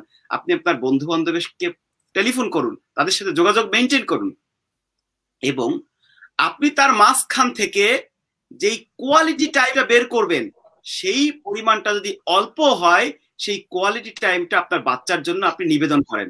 তাহলে আপনি কোয়ালিটি টাইম যদি এনশিওর করতে না পারেন, তাহলে আপনি 24 ঘন্টা বাচ্চার পেছনে লেগে থাকেন, তাহলে আসলে এই মানের প্রোগ্রেস আশা করেন সেটা আপনি পাবেন না, নাম্বার 1। নাম্বার 2 হচ্ছে আপনি চান আপনার বাচ্চারা স্বাবলম্বী হয়ে জীবনযাপন করুক। আমি অনেক বাচ্চাকে দেখেছি, পরিণত বয়সে গিয়েছে, বাচ্চা পরিপূর্ণ স্বাবলম্বী হয়েছে, বিয়ে হয়েছে, বাচ্চা হয়েছে, স্বাভাবিক সংসার করছে। তাহলে আপনি চান না আপনার বাচ্চার স্বাভাবিক জীবন ফিরে আসুক? শুধুমাত্র অটিজমই না, আমাদের সমাজেতে, আমাদের সোসাইটিতে খুবই বাজে একটা কালচার। বাবা মারা সন্তানদেরকে এত বেশি ভালোবাসে, এত বেশি টেক কেয়ার করতে যায় যে তাদেরকে হ্যান্ডিক্যাপ করে ফেলে। তাহলে আপনি যদি আপনার বাচ্চাকে হ্যান্ডিক্যাপ করতে না চান, আপনি যদি চান আপনার বাচ্চা স্বাভাবিক গ্রোথ ডেভেলপমেন্টে চলে আসুক এবং স্বাভাবিক জীবনযাপন করুক, তাহলে আপনাকে কোয়ালিটি টাইম দিতে হবে, নট কোয়ান্টিটি। নাম্বার 1। এটা গেল হচ্ছে বাবা মার চেষ্টাটা। মোখলেস ভাই অনেক সুন্দর করে সোসাইটি রেসপন্সটা বলেছেন, মোখলেস ভাইকে অনেক ধন্যবাদ। আমি তার সাথে শুধু এতটুকু অ্যাড করব, সেটা হচ্ছে যে আপনি কখনো একটা অটিস্টিক বাবা মার সামনে মেহেরবানি করে আপনি যে তাদেরকে ভালোবাসেন এটা এইভাবে প্রকাশ করতে যাবেন না। আপনার বাচ্চাটা, আপনার কত কষ্ট না, আপনার এই সহানুভূতি তাকে কষ্টটা আরো বেশি বাড়িয়ে দেয়। আপনি যেটা করবেন সেটা হচ্ছে আপনার বাচ্চাটাকে তার বাচ্চার কাছে নিয়ে যাবেন, তার বাচ্চাটাকে আপনার বাড়িতে দাওয়াত দিবেন। তার মেইন ট্রিটমেন্টটাই হচ্ছে সোশ্যাল ইন্টারাকশন। যত বেশি আপনি ইন্টারাকশন করাবেন আপনার বাচ্চার সাথে, এবং আপনার বাচ্চার ইমপ্রুভমেন্ট তত বেশি হবে। এবং আমরা সবসময় প্রেসক্রাইব করি শিশু বিশেষজ্ঞ হিসাবে যে আপনার এএসডির বাচ্চার সিমটম যদি মাইল্ড হয়, আপনি মেহেরবানি করে ওকে স্পেশাল স্কুলে পাঠাবেন না, ওকে স্বাভাবিক স্কুলে পাঠাবেন। স্বাভাবিক স্কুলে পাঠালে ওর ডেভেলপমেন্ট আরো বেশি ভালো হবে। এবং সেই ক্ষেত্রে অন্যান্য অভিভাবকরা সবাই যেন সহযোগিতা করে যে না, এটা আমাদেরই বাচ্চা, এটা আমাদের সমাজের অংশ, আমাদের পরিবারের অংশ, সুতরাং আমরা অবশ্যই আমরা তাকে সহযোগিতা করব। তো এরপরে কি আমি কন্টিনিউ করব নাকি? ডক্টর আরিফ, আমি আপনার কাছে আসছি, আমরা অনুষ্ঠানের শেষ পর্যায়ে এসেছি। এই যে মোখলেস ভাই যেটা বলেছেন এবং আপনিও বলেছেন কথাটা, যে আমরা এই এক প্রোগ্রামে এই অটিজম এএসডি নিয়ে যে বিভিন্ন স্পেয়ার গুলো আছে এগুলোর ডিটেলস আলোচনা করা সম্ভব না। আমরা একাডেমি 21 এর দর্শক শ্রোতাদেরকে আশ্বস্ত করতে চাই যে developmental stages of an ASD child, আমরা এটা নিয়ে ডক্টর আরিফকে এবং মোখলেস ভাইকে আগামীতে আরো প্রোগ্রামে নিয়ে আসবো ইনশাআল্লাহ, আমরা আশা করি। আপনি যে কথাটা বললেন ডক্টর আরিফ, আপনার ওই কথার সূত্র ধরে আমি আপনাকে থামিয়েছি এখানে, যে মাইল্ড অটিস্টিক সিমটম যদি দেখাও যায় সেক্ষেত্রে স্পেশাল এডুকেশনাল সেন্টার বা রিহ্যাবিলিটেশন সেন্টারে পাঠানো উচিত নয়। কারণ নর্মাল অন্যান্য বাচ্চাদের যে সোশ্যাল ইন্টারাকশন গুলো হয়, এই সোশ্যাল ইন্টারাকশনটা এই বাচ্চাটাকে নর্মালসিতে আনার ক্ষেত্রে একটা বড় ভূমিকা পালন করে। এটা একটা বিরাট রিহ্যাবিলিটেশন একটা টেকনিক। এটা আমি আমার একটা ব্যক্তিগত অভিজ্ঞতা শেয়ার করতে চাই। যশোরের এক ভদ্রলোক, এইখানে আমার এই ইংল্যান্ডে এখানেই আছেন, ওনার স্ত্রী এবং ওনাদের প্রথম বাচ্চা 4 বছর বয়সে, 3.5 বছর বয়সে সোশ্যাল ডিপার্টমেন্টে ইংল্যান্ডে এবং আমেরিকা, আপনারা জানেন সোশ্যাল সার্ভিস যেখানে ডায়াগনোসিস করে দেয় এবং তারা ডাক্তার এই পেডিয়াট্রিশিয়ানের কাছে রিফার করে, অফিসিয়ালি ডায়াগনোসড অটিস্টিক হিসাবে। তো তাকে যখন সোশ্যাল সার্ভিস এবং ওই চাইল্ড প্রোটেকশন ইউনিট থেকে শুরু করে তার বাবা মাকে ডেকেছে উইকলি মান্থলি মিটিং এ, আমার কাছে এসেছিল আগে ওই বাবা, যে কি করা যায়। আমি বললাম, আপনি যেহেতু আপনার বাচ্চা, আপনার চাইতে বড় ইন্টারেস্ট এখানে আর কেউ দেখাতে পারবে না, আপনি একেবারে টিল দ্য এন্ড আপনি ফাইট করতে, আপনি ফাইট করেন। তাকে যে স্কুলে পাঠানো হচ্ছে অটিস্টিক চিলড্রেনের স্কুলে, এটা কোনো মতেই যেন পাঠাতে না পারে। আমরা কেউ আপনার পক্ষ হয়ে ফাইট করতে পারবে না unless you do it yourself. আপনি ফাইট করতে থাকেন। কদিন আগেও আমার কাছে এসেছিল, এটা বছর দুয়েকের আগের ঘটনা, আলহামদুলিল্লাহ এই বেচারা ফাইট করেছে সোশ্যাল সার্ভিসে, সোশ্যাল ওয়ার্কার চেঞ্জ করেছে, তাদের কেস ওয়ার্কার চেঞ্জ করতে হয়েছে, কনসালটেন্ট চেঞ্জ করতে হয়েছে, কিন্তু শেষ পর্যন্ত এই বাচ্চার বাবা মায়ের দুইজনের অনড় অবস্থানের কারণে এরা বাধ্য হয়েছে যে শেষ পর্যন্ত ওই নর্মাল, অর্থাৎ অন্যান্য বাচ্চাদের যে সাধারণ স্কুল, সেই স্কুলে বাচ্চাকে দেওয়ার জন্য। এবং কদিন আমার আগে এই করোনার ভেতরে আমাকে বাচ্চার সাথে করে নিয়ে এসছে, অ্যাবসলিউটলি নর্মাল, তার যে ইন্টারাকশন, তার যে বিহেভিয়ার, তার যে স্কিল, অ্যাবসলিউটলি নর্মালসির ভেতরে। তো এই যে আমি আপনার কথাটার কারণ ভদ্রলোক কৃতজ্ঞতা জানাতে এসছে যে ভাই আপনি আমার জীবনে একটা বড় উপকার করেছেন। তো এখানে উপকারের বিষয় না, এখানে হচ্ছে যে বাচ্চার বাবা মাকে সচেতন হতে হবে সবার আগে। এই বিষয়টা হচ্ছে খুব ইম্পর্টেন্ট। মোখলেস ভাই তার কথাতে বলেছেন একবার যে সিভিয়ার স্পেকট্রামে যখন এইরকম সংখ্যা খুব কম, খুবই কম, কিন্তু মাইল্ড কেস যেগুলো, মডারেট কেস যেগুলোকে রিহ্যাবিলিট করার, সোসাইটিতে রিহ্যাবিলিট করে নর্মাল সি অথবা নর্মাল সির কাছাকাছি আনার সুযোগ থাকে, সেই সময়টা আমরা বাবা মায়েরা, অভিভাবকরা এবং সমাজের অন্যান্য করে কি পারস্পরিক দোষারোপের মাধ্যমে সময়টাকে হাতছাড়া করে ফেলি। এটা একটা বড় আমি মোখলেস ভাই আপনার কাছে আসি যে ডক্টর আরিফ আপনার কাছে লাস্ট প্রশ্ন আমার থাকবে, সংক্ষিপ্ত প্রশ্ন থাকবে সংক্ষিপ্ত জবাবের জন্য, যে ট্রিটমেন্টটা কি, এটাকে আমি জানি আপনি বলবেন রিকভারির একটা সম্ভাবনা কতটুকু, যেটুকু ড্যামেজ হয়েছে বা আপাতত দৃশ্যমান behaviour, in terms of behaviour, in terms of intellectual development, এটাকে রিকভার করা যায় কিনা, এই প্রশ্নটা আপনার কাছে থাকবে। তো তার আগে আমি মোখলেস ভাইয়ের কাছে শেষ প্রশ্ন নিয়ে যাচ্ছি যে আমাদের বাবা মা, আত্মীয় স্বজন এবং বাচ্চার ক্লোজ প্রক্সিমিটিতে যারা থাকে, তাদের সকলের প্রেম, ভালোবাসা, দরদ ইত্যাদি প্রেজেন্ট করা, অর্থাৎ ভিজিবল করার মাধ্যমে, একটা এনভায়রনমেন্ট ক্রিয়েট করার মাধ্যমে আমরা বাচ্চাকে এবং বাচ্চা পুরো পরিবারকে রিহ্যাবিলিট করতে পারি। আমার বক্তব্য এটা। আপনি এই ব্যাপারে আপনার সাইকোলজিক্যাল পয়েন্ট অফ ভিউতে কিছু বলবেন প্লিজ। জি ভাই, প্রযুক্তিগত কারণে আপনার বেশ কিছু অংশ আমি শুনতে পাইনি, একটু আবার রিপিট করলে ভালো হয়। আমি বলছিলাম যে বাচ্চার মা, বাচ্চা হোক সে বাচ্চা 1 বছর বয়সে, তার তো একটা লেভেল অফ আন্ডারস্ট্যান্ডিং আছে। বাচ্চার মামা, নিশ্চয়ই আছে। বাচ্চার মা, তারও উনি তো স্বামীর পক্ষ থেকে, শ্বশুরের পক্ষ থেকে, পরিবারের অন্যান্যদের পক্ষ থেকে, আর নিজের ভেতরের সেলফ গিল্ট যেটা, সেলফ ব্লেম যেটা, এগুলো নিয়ে উনি এক ধরনের মানসিক পরিবর্তন এবং এক ধরনের ঝড়ের ভেতরে থাকেন। তো এই আমরা বলতে চাচ্ছি যে বাচ্চার জন্য ভালোবাসা, কেয়ারিং একটা এনভায়রনমেন্ট দেখিয়ে, মানে ওভার কেয়ারিং দেখাতে যে যেন, যেটা ডক্টর আরিফ বলেছেন, আমরা যেন হিতে বিপরীত না করে ফেলি। আমরা কেয়ারিং এবং অ্যাটেন্টিভ একটা এনভায়রনমেন্ট দিয়ে বাচ্চা পুরো পরিবারকে আমরা একটা সুন্দর পরিবেশের মাধ্যমে তাকে বড় করে তুলতে পারি। এইটা হচ্ছে আমার বক্তব্য। আপনি সাইকোলজিক্যাল পয়েন্ট অফ ভিউতে এর একটা মূল্যায়ন করবেন প্লিজ।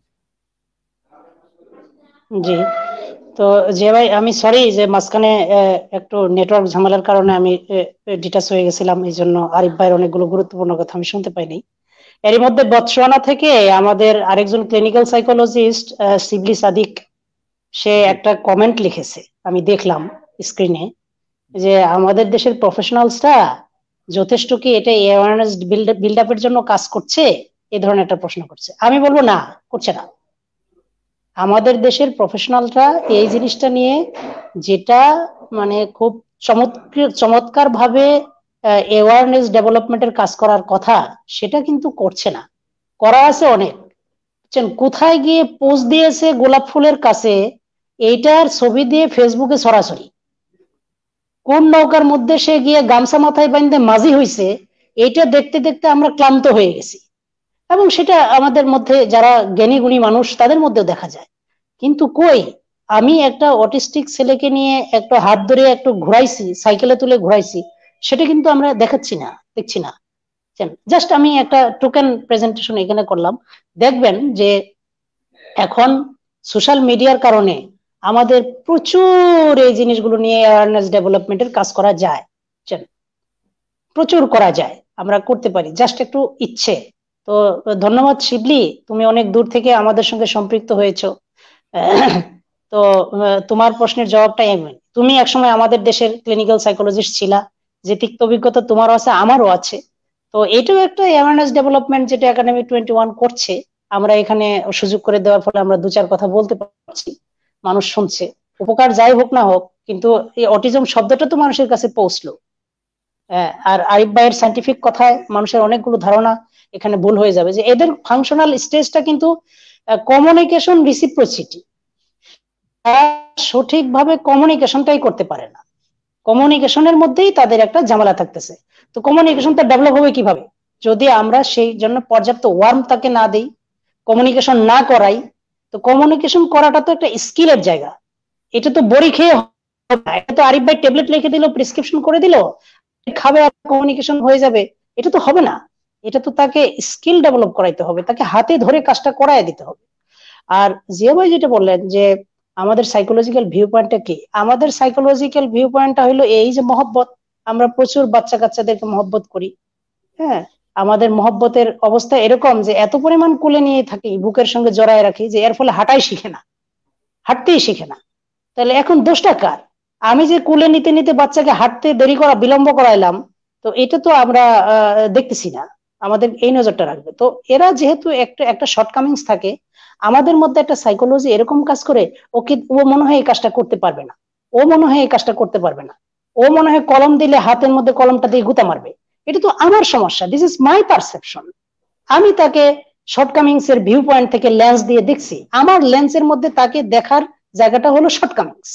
তো আমি কেন এটাকে একটা ভালো লেন্স আমার চোখে ফিট করব না, যে আমি কলমটা দেই, গুতা লাগে লাগুক, গুতা লাগলে আমি সার্জনের কাছে নিয়ে যাব, আমার সমস্যা আছে।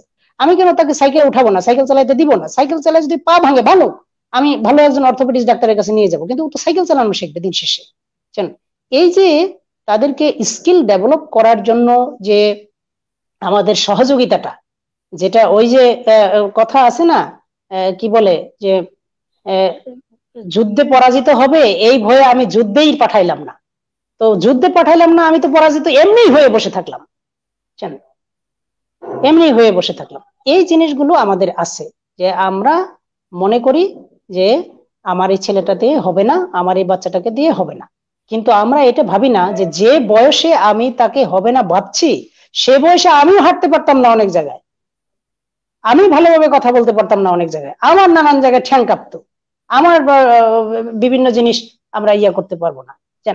এই এই এই যে বিষয়টা, এটা যদি আমরা পুরো থেকে একটা মেন্টাল ওয়ার্ক আমাদের ভিতরে থাকে, যে আমি এই ছেলেটার যতগুলো অ্যাসেসমেন্ট করবো, পুনঃ অ্যাসেসমেন্ট করবো, যাব মানে মেডিকেল টিমের কাছে যাব, বলবো যে এটা এরকম সমস্যা ছিল, এই সমস্যাগুলো এভাবে আমরা এতটুকু আসছে, এতটুকু বাকি আছে। এই আমরা আমাদের অভিজ্ঞতায় থেকে যেটা দেখি, আমি আমার কাছে যারা আসে তাদেরকে পরিষ্কার ভাবে বলি যে আপনি একটা ডায়েরি রাখেন, একটা ডায়েরি রাখেন, কি আপনি সমস্যা দেখতেছেন এটা টুকে রাখেন, কত তারিখে দেখতেছেন এটা টুকে রাখেন। তারপরে আপনি একটা মানে প্যারামিটার ঠিক করেন যে আপনি কত দূর গেলেন, কয় মাসে কত দূর দিয়ে গেলেন। তাহলে এই বাচ্চার সম্ভাবনা সম্পর্কে আপনার একটা স্বচ্ছ ধারণা হবে। আপনি যতবার আসেন মুখস্থ কথা বলেন, বারবার একই কথা বলেন। তো আমরা হইলাম মুখস্থ প্যারেন্ট, বুঝলেন? আর অটিজম এটা আমাদের নিজেদের বাচ্চার, সুস্থ বাচ্চার ক্ষেত্রে আমরা মুখস্থ প্যারেন্ট। তা বাচ্চাকে নিয়ে মানে যা পিয়াজো, মানে তার 3 বাচ্চাকে লেখে থিওরি ডেভেলপ করে ফেলেছে। কিন্তু আমরা আমাদের বাচ্চাদেরকে মুখস্থ ডিল করি। অটিজম অটিস্টিক বাচ্চাদের ক্ষেত্রে একই ঘটনা ঘটে, বাচ্চারা মুখস্থ ডিল করতে চায়, বাচ্চার বাবা মারা মুখস্থ ডিল করতে চায়। অনেক গার্ডিয়ানকে আমরা বলে বলে বকা দিয়েও খাতা ধরাইতে পারি না। কিন্তু মজার ব্যাপার হলো, যাদেরকে দেখেছি যে তারা খাতা ধরেছে, লিখেছে এবং এটা নিয়ে একটা সিস্টেমেটিক ওয়ার্ক করেছে, ভালো ফল পেয়েছে, ভালো ফল পেয়েছে। আমরা তো আমাদের দেশের একটা নামকরা ইংলিশ মিডিয়াম স্কুলের জানি, ওনারা একদম আমাদেরকে চিঠি লিখলেন যে আপনারা আমাদেরকে একটা দেখান, মানে একটা গাইডলাইন দেন যে আমরা এই বাচ্চাগুলোকে কিভাবে আমাদের মেইন স্ট্রিমের সাথে কাজ করাইতে পারি। আমরা আমাদের ইনসাইটেই বসে আরো একজন মানে কি বলে এডুকেশনাল সাইকোলজিস্টকে ডেকে, আরেকজন কাউন্সিলিং সাইকোলজিস্টকে ডেকে, আরো 2জন ক্লিনিক্যাল সাইকোলজিস্টকে ডেকে আমরা একটা টিম ওয়ার্ক করে ওনাদেরকে আমরা একটা মানে সিনাপসিস ধরিয়ে দিয়েছিলাম। মজার ব্যাপার হলো মানে 1 বছর পরে তারা আমাদেরকে থ্যাঙ্কস গিভ লেটার পাঠাইছে যে আমরা এটা উপকার পেয়েছি এবং এই মডেলটা নিয়ে আমরা কাজ করব। তাহলে মানে কেন অন্যান্য বাচ্চাগুলোর ক্ষেত্রে এটা হচ্ছে না আমাদের প্রিপারেশনের জন্য। আমাদের ভিতরের প্রিপারেশনটা ভেরি নিরু, আমাদের দেখার লেন্সগুলো খুবই ঝাপসা, অস্বচ্ছ। এই অস্বচ্ছ লেন্স দিয়ে আমরা বাচ্চাদেরকে দেখছি, যার ফলে পদে পদে নিজেরা ভুল করছি, আর এই ভুলটা বাচ্চার কান্দে চাপাচ্ছি যে এই বাচ্চাটাকে দিয়ে আসলে হবে। Thank you. কমিউনিকেশন, ভাষার ডেভেলপমেন্ট অনেক কম। আরিফ ভাই যে বললো বিয়ে শাদী হয়, আমরা নিজেরা একটা বাচ্চাকে বিয়ে দেখলাম যে, এবং ওই বিয়ের আগে বৌমাকে আমরা 1 মাস ধরে অটিজম সম্পর্কে ধারণা দিয়েছি, 1 মাস ধরে, টানা 1 মাস বিয়ের আগে, যে এটা কি হতে পারে, সে তার কনজুগাল লাইফে কি করবে, ইভেন কিভাবে তার সঙ্গে সেক্সুয়াল ইন্টারকোর্স করবে, সেটাও আমরা তাকে হাতে ধরে শিখিয়ে দিয়েছি। মাশাআল্লাহ খুব ভালো আছে, তারা ভালো আছে, এবং তাদের ইদানিং একটা বেবিও হয়েছে। তাহলে এটা তো হয়, এটা করা সম্ভব, করা যাচ্ছে। তো এই যে একটা প্রিপারেশনের জন্য, একটা প্যারেন্টস এর প্রিপারেশনের জন্য একটা ছেলেকে একদম পুরো আজীবনের জন্য দাঁড় করায় দেওয়া যায়, এটা তো জ্বলন্ত উদাহরণ। আপনি যখন দেশে আসবেন আমি দেখাবো আপনাকে, কেসটাই পুরো দেখাবো। আর আরিফ ভাই যদি দেশে আসে তো আরিফ ভাইকেও আমি দেখাবো কেসটা, যে এইরকম case, this is the case, এই হলো সাকসেস। এটা করা যায়, এটা করা যায়। তো মেইনলি আমার দেখার লেন্স চেঞ্জ করতে হবে জিয়া ভাই, আমার দেখার লেন্স চেঞ্জ করতে হবে। এক্স্যাক্টলি। থ্যাংক ইউ মোখলেস ভাই। আমি আমি আমি নিশ্চিত যে মোখলেস ভাই জানেন আর আরিফ ভাই জানেন যে বিশ্বের অন্যতম একটা যে ফার্নিচার প্রস্তুতকারক কোম্পানি আছে সারা বিশ্বে, ওয়ার্ল্ড ফেমাস, আইকিয়া বলে, ইংল্যান্ডের। এদের ফার্নিচারের দামও অনেক, বাজারে প্রচলিত যে ছোটখাটো ফার্নিচার তার চাইতে তাদের ফার্নিচারের দাম অনেক। হ্যাঁ, নেদারল্যান্ডের কোম্পানি, এক্স্যাক্টলি। তো এই ইয়েতে এদের অনেক জায়গায় এদের ব্রাঞ্চ গুলো আছে, তো মূলত নেদারল্যান্ডের। এদের বেশিরভাগ যে ওয়ার্ক ফোর্স এগুলো হচ্ছে মেন্টালি হ্যান্ডিক্যাপ।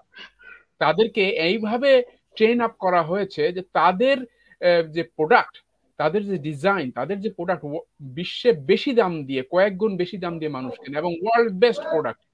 কিভাবে যে হিউম্যান রিসোর্স ডেভেলপ করা যায়। এনিওয়ে, আমি ডক্টর আরিফ আপনার কাছে আসছি। শেষ প্রশ্ন, আমরা আগেও বলেছি যে এটা নিয়ে আজকে আলোচনা করা শেষ হবে না, আমরা আগামীতে আরো কয়েকটা সেশন করব ইনশাআল্লাহ। ডক্টর আরিফ, আপনাকে আমি সরাসরি শেষের কথাটা জিজ্ঞাসা করতে চাই। আমাদের যে অটিস্টিক স্পেকট্রামের যে বাচ্চাগুলো আছে বাংলাদেশের বিভিন্ন জায়গায়, তাদের বাবা মার উদ্দেশ্যে আপনি কি আশার বাণী শোনাবেন, তাদের উদ্দেশ্যে কিছু বলবেন প্লিজ। আচ্ছা, ট্রিটমেন্টটা কি আমরা আজকে অফ রাখবো? আপনি সংক্ষিপ্ত আউটলাইন করতে পারেন ট্রিটমেন্ট এবং রিহ্যাবিলিটেশন, কারণ এটা তো অনেক বড় ব্যাপার। আমি প্রথমে আগে একটু আশার কথা বলি। সেটা হচ্ছে যে আপনারা হয়তো বা জানেন, এই ডেটাটা বাবা মায়ের শোনা দরকার। সেটা হচ্ছে সারা পৃথিবীর যে ডেটা, সেটা হচ্ছে প্রতি 35 জনে একজন ছেলে শিশুর অটিজম আছে, প্রতি 35 জনে একজন, এবং প্রতি 150 জন মেয়েদের মধ্যে একজনের অটিজম আছে। তার মানে সব মিলায় যদি আমরা কনফিগার করি, তাহলে মোটামুটি 55 জনে একজনের অটিজম আছে। আপনি হয়তো শুনলে চমকে যাবেন, আসলেই কি তাই? এত বেশি অটিজম বাচ্চা কি আসলে আছে? জি আছে। আপনার বাসাতেই আপনার বাচ্চাদের মধ্যেই আপনার যে 3টা বা 4টা বাচ্চা আছে, এইটার মধ্যে একজনের অটিজম আছে, যেটা আপনি আসলে কখনো ডায়াগনোসিস করতে পারেন নাই। কারণ অনেক সময় এই অটিজমের এই স্পেকট্রামটা এত বেশি মাইল্ড থাকে যে স্বাভাবিক জীবনযাপনেই এবং স্বাভাবিক স্কুলিং এ, স্বাভাবিক প্যারেন্টিং এ এটা আসলে কখনোই ধরা পড়ে না। হয়তো একটু স্লো থাকে, হয়তো বা একটু ডিলেই থাকে, কিন্তু আলটিমেটলি রিকভার করে। এটা একটা আশার কথা। আরেকটা আশার কথা হচ্ছে, আপনারা গুগল মামাকে জিজ্ঞাসা করলে পাবেন আইনস্টাইন, তারপরে হচ্ছে নিউটন, তারপরে হচ্ছে আপনার বিল গেটস, এদেরকে সবাই অটিজম বলতে চায়, যে এদের অটিজম ছিল, অটিজম আছে। যেমন বিল গেটস এখনো যেহেতু বেঁচে আছে, ধারণা যে তার অটিজম আছে, অটিজমে আক্রান্ত। সে কেন আক্রান্ত সেটা বলি আপনাকে। প্রত্যেকটা অটিজমের বাচ্চা, আমি বলেছি না, আল্লাহ রাব্বুল আলামিনের পক্ষ থেকে একটা অনেক বড় গিফট আপনার পরিবারের জন্য। প্রত্যেকটা অটিজমের বাচ্চা একটা স্পেসিফিক স্কিল থাকে, সে কোনো একটা বিষয়ে তার ট্যালেন্সি খুবই মারাত্মক থাকে। এখন বাবা মা এবং টিচারদের দায়িত্ব হচ্ছে যে তার এই ট্যালেন্সিটা খুঁজে বের করতে হবে। তার যেইটাতে আগ্রহ আছে, যেটাতে ট্যালেন্সি আছে, সেই ট্যালেন্সি দিয়ে তার স্কিলটাকে ডেভেলপ করে তাকে সেলফ ডিপেন্ডেন্ট করতে হবে। এরপরে আসুন, যদি আমরা ট্রিটমেন্ট একেবারেই না বলি, বাবা মা আমাদেরকে আসলে গাল দিবে। এই জন্য আমি জাস্ট একটা আউটলাইন দিই ট্রিটমেন্টের, যে আমরা এতক্ষণ বসে থাকলাম, বগর বগর শুনলাম, আমাদের ট্রিটমেন্ট তো কিছুই বললো না। ট্রিটমেন্টটা একটু সংক্ষেপে বলি। সর্বপ্রথম ট্রিটমেন্ট হচ্ছে, আমি বলেছি, মোখলেস ভাই অনেক সুন্দর করে বলেছেন যে ট্রিটমেন্টের মেইন কি বলে ট্রিটমেন্ট প্রোভাইডার হচ্ছে প্যারেন্টস, বাবা মা, 2 নম্বর হচ্ছে সমাজ এবং স্কুলিং। তার সাথে অ্যাসোসিয়েটেড কিছু ট্রিটমেন্ট আছে, সেটা বলি। সেটা হচ্ছে যে একটা অটিজমের বাচ্চাকে ট্রিট করতে হবে মাল্টি ডিসিপ্লিনারি অ্যাপ্রোচের মাধ্যমে। মাল্টি ডিসিপ্লিনারি অ্যাপ্রোচ, এখানে পেডিয়াট্রিশিয়ান থাকবে, এখানে নার্স থাকবে, এখানে অকুপেশনাল থেরাপি থাকবে, এখানে স্পিচ থেরাপি থাকবে, মোট কথা সাইকোলজিস্ট থাকবে, তারপর যে ক্লিনিক্যাল সাইকোলজিস্ট থাকবে, সবার একটা সমন্বয় দিয়ে হচ্ছে একটা অটিজমের বাচ্চাকে ট্রিটমেন্ট করা হয়। তো প্রথমে হচ্ছে ফিজিশিয়ানের কাজটা কি? ফিজিশিয়ানের কাজ হচ্ছে, অনেক সময় অটিজমের সাথে অ্যাসোসিয়েটেড ডিজিজ থাকে, যেমন এই কাজটা করবে হচ্ছে পেডিয়াট্রিশিয়ান অথবা পেডিয়াট্রিক নিউরোলজিস্ট, যে বাচ্চার অ্যাসোসিয়েটেড কনভালশন আছে কিনা, যেটা এপিলেপসি বলে, আপনারা জানেন যে বাচ্চাদের কনভালসিভ ডিসঅর্ডার থাকে, অ্যাসোসিয়েটেড ডিফনেস থাকে, কানে সমস্যা থাকে, অ্যাসোসিয়েটেড ডাইজেস্টিভ সিস্টেমে প্রবলেম থাকে, বাচ্চা খাবার হজম করতে পারে না, অ্যাসোসিয়েটেড আরো কিছু ডিজিজ থাকে। এই ডিজিজ গুলাকে ট্রিট করতে হবে। এরপরে হচ্ছে সাধারণত আচ্ছা, তারপরে হচ্ছে 2 নাম্বার হচ্ছে আপনার ডায়েটারি ম্যানেজমেন্টটা খুবই খুবই খুব ইম্পর্টেন্ট।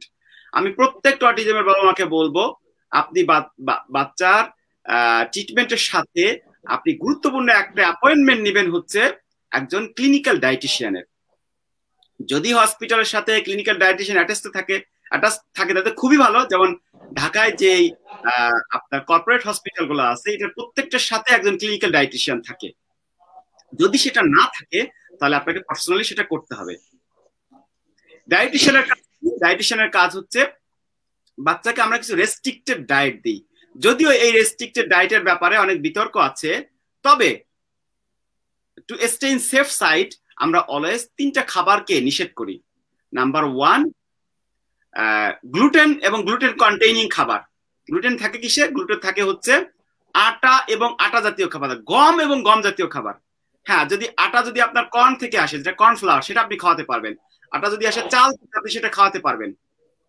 আর আরেকটা খাবার, সেটা হচ্ছে ক্যাসিন এবং ক্যাসিন ফ্রি খাবার, সেটা হচ্ছে কিসে আসে? দুধ এবং দুগ্ধ জাতীয় খাবারে আছে। মায়ের দুধকে আমরা এখান থেকে একটু আলাদা রাখি, কারণ মায়ের দুধ খুব ভালো, যেহেতু মায়ের দুধ 2 বছর পর্যন্ত খেতে পারে, খেলেই ভালো। তো মায়ের দুধটাকে আমরা এর মধ্যে ইনক্লুড করি না। যারা অন্যান্য দুধ খান, যারা কৌটা অথবা হচ্ছে যারা গরুর দুধ খান, তাদেরকে আপনারা এই দুধ এবং দুধ জাতীয় খাবারকে অ্যাভয়েড করবেন। নাম্বার 3 হচ্ছে আরেকটা খাবারের ব্যাপারে আমরা রেস্ট্রিকশন দিই, সেটা হচ্ছে বিশেষ করে যারা হাইপার অ্যাক্টিভ বাচ্চা, এবং অধিকাংশ এএসডির বাচ্চারা হাইপার অ্যাক্টিভ হয়, তো আপনারা চিনি এবং চিনি জাতীয় খাবারকে পরিহার করবেন। যদি আপনি কোনোভাবেই চিনিকে বন্ধ করতে না পারেন, তাহলে অ্যাটলিস্ট ডিরেক্ট চিনি না দিয়ে আপনার কমপ্লেক্স চিনি দিবেন। কমপ্লেক্স চিনি কিরকম? যেমন হচ্ছে আপনার চিনির ব্যাপারে বদলে মধু দেন, অথবা যদি আপনার কমপ্লিটলি অ্যাভয়েড করতে পারেন সুক্রোজ বা কমপ্লেক্স সুগার, তাহলে আপনারা যদি যেগুলো হচ্ছে আর্টিফিশিয়াল চিনি, যেটা হচ্ছে গ্লুকোজ কন্টেইনিং না, মিষ্টি করে কিন্তু চিনি না, সেগুলোকে আপনারা প্রোভাইড করতে পারেন। তো এটা গেল খাবারের ব্যাপার। তাহলে খাবে কি? সে সব খাবে, তার জন্য সবকিছু খেতে পারবে। সে চাল খাবে, ভাত খাবে, কি বলে আপনার শাকসবজি খাবে, কি বলে আপনার ফল খাবে। কিন্তু ওই যে আমি বললাম, এদের কিছু রিপিটেটিভ বিহেভিয়ার থাকে, একই টাইপের খাবার খায়, একই টাইপের আচরণ করে, একই টাইপের খেলনা দিয়ে খেলে।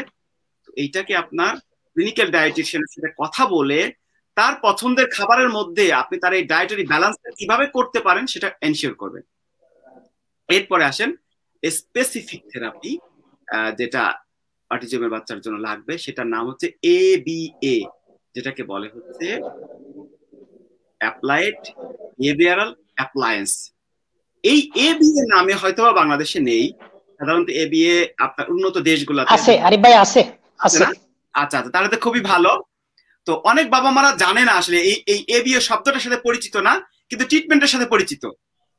তো এই ABA তে যেটা হয় সেটা হচ্ছে সর্বপ্রথম একটা বাচ্চা যখন ASD ডায়াগনোসিস হয়, তখন এই অ্যাসেসমেন্ট সেন্টারে যায়, তারা বাচ্চাটাকে একটা অ্যাসেস করে।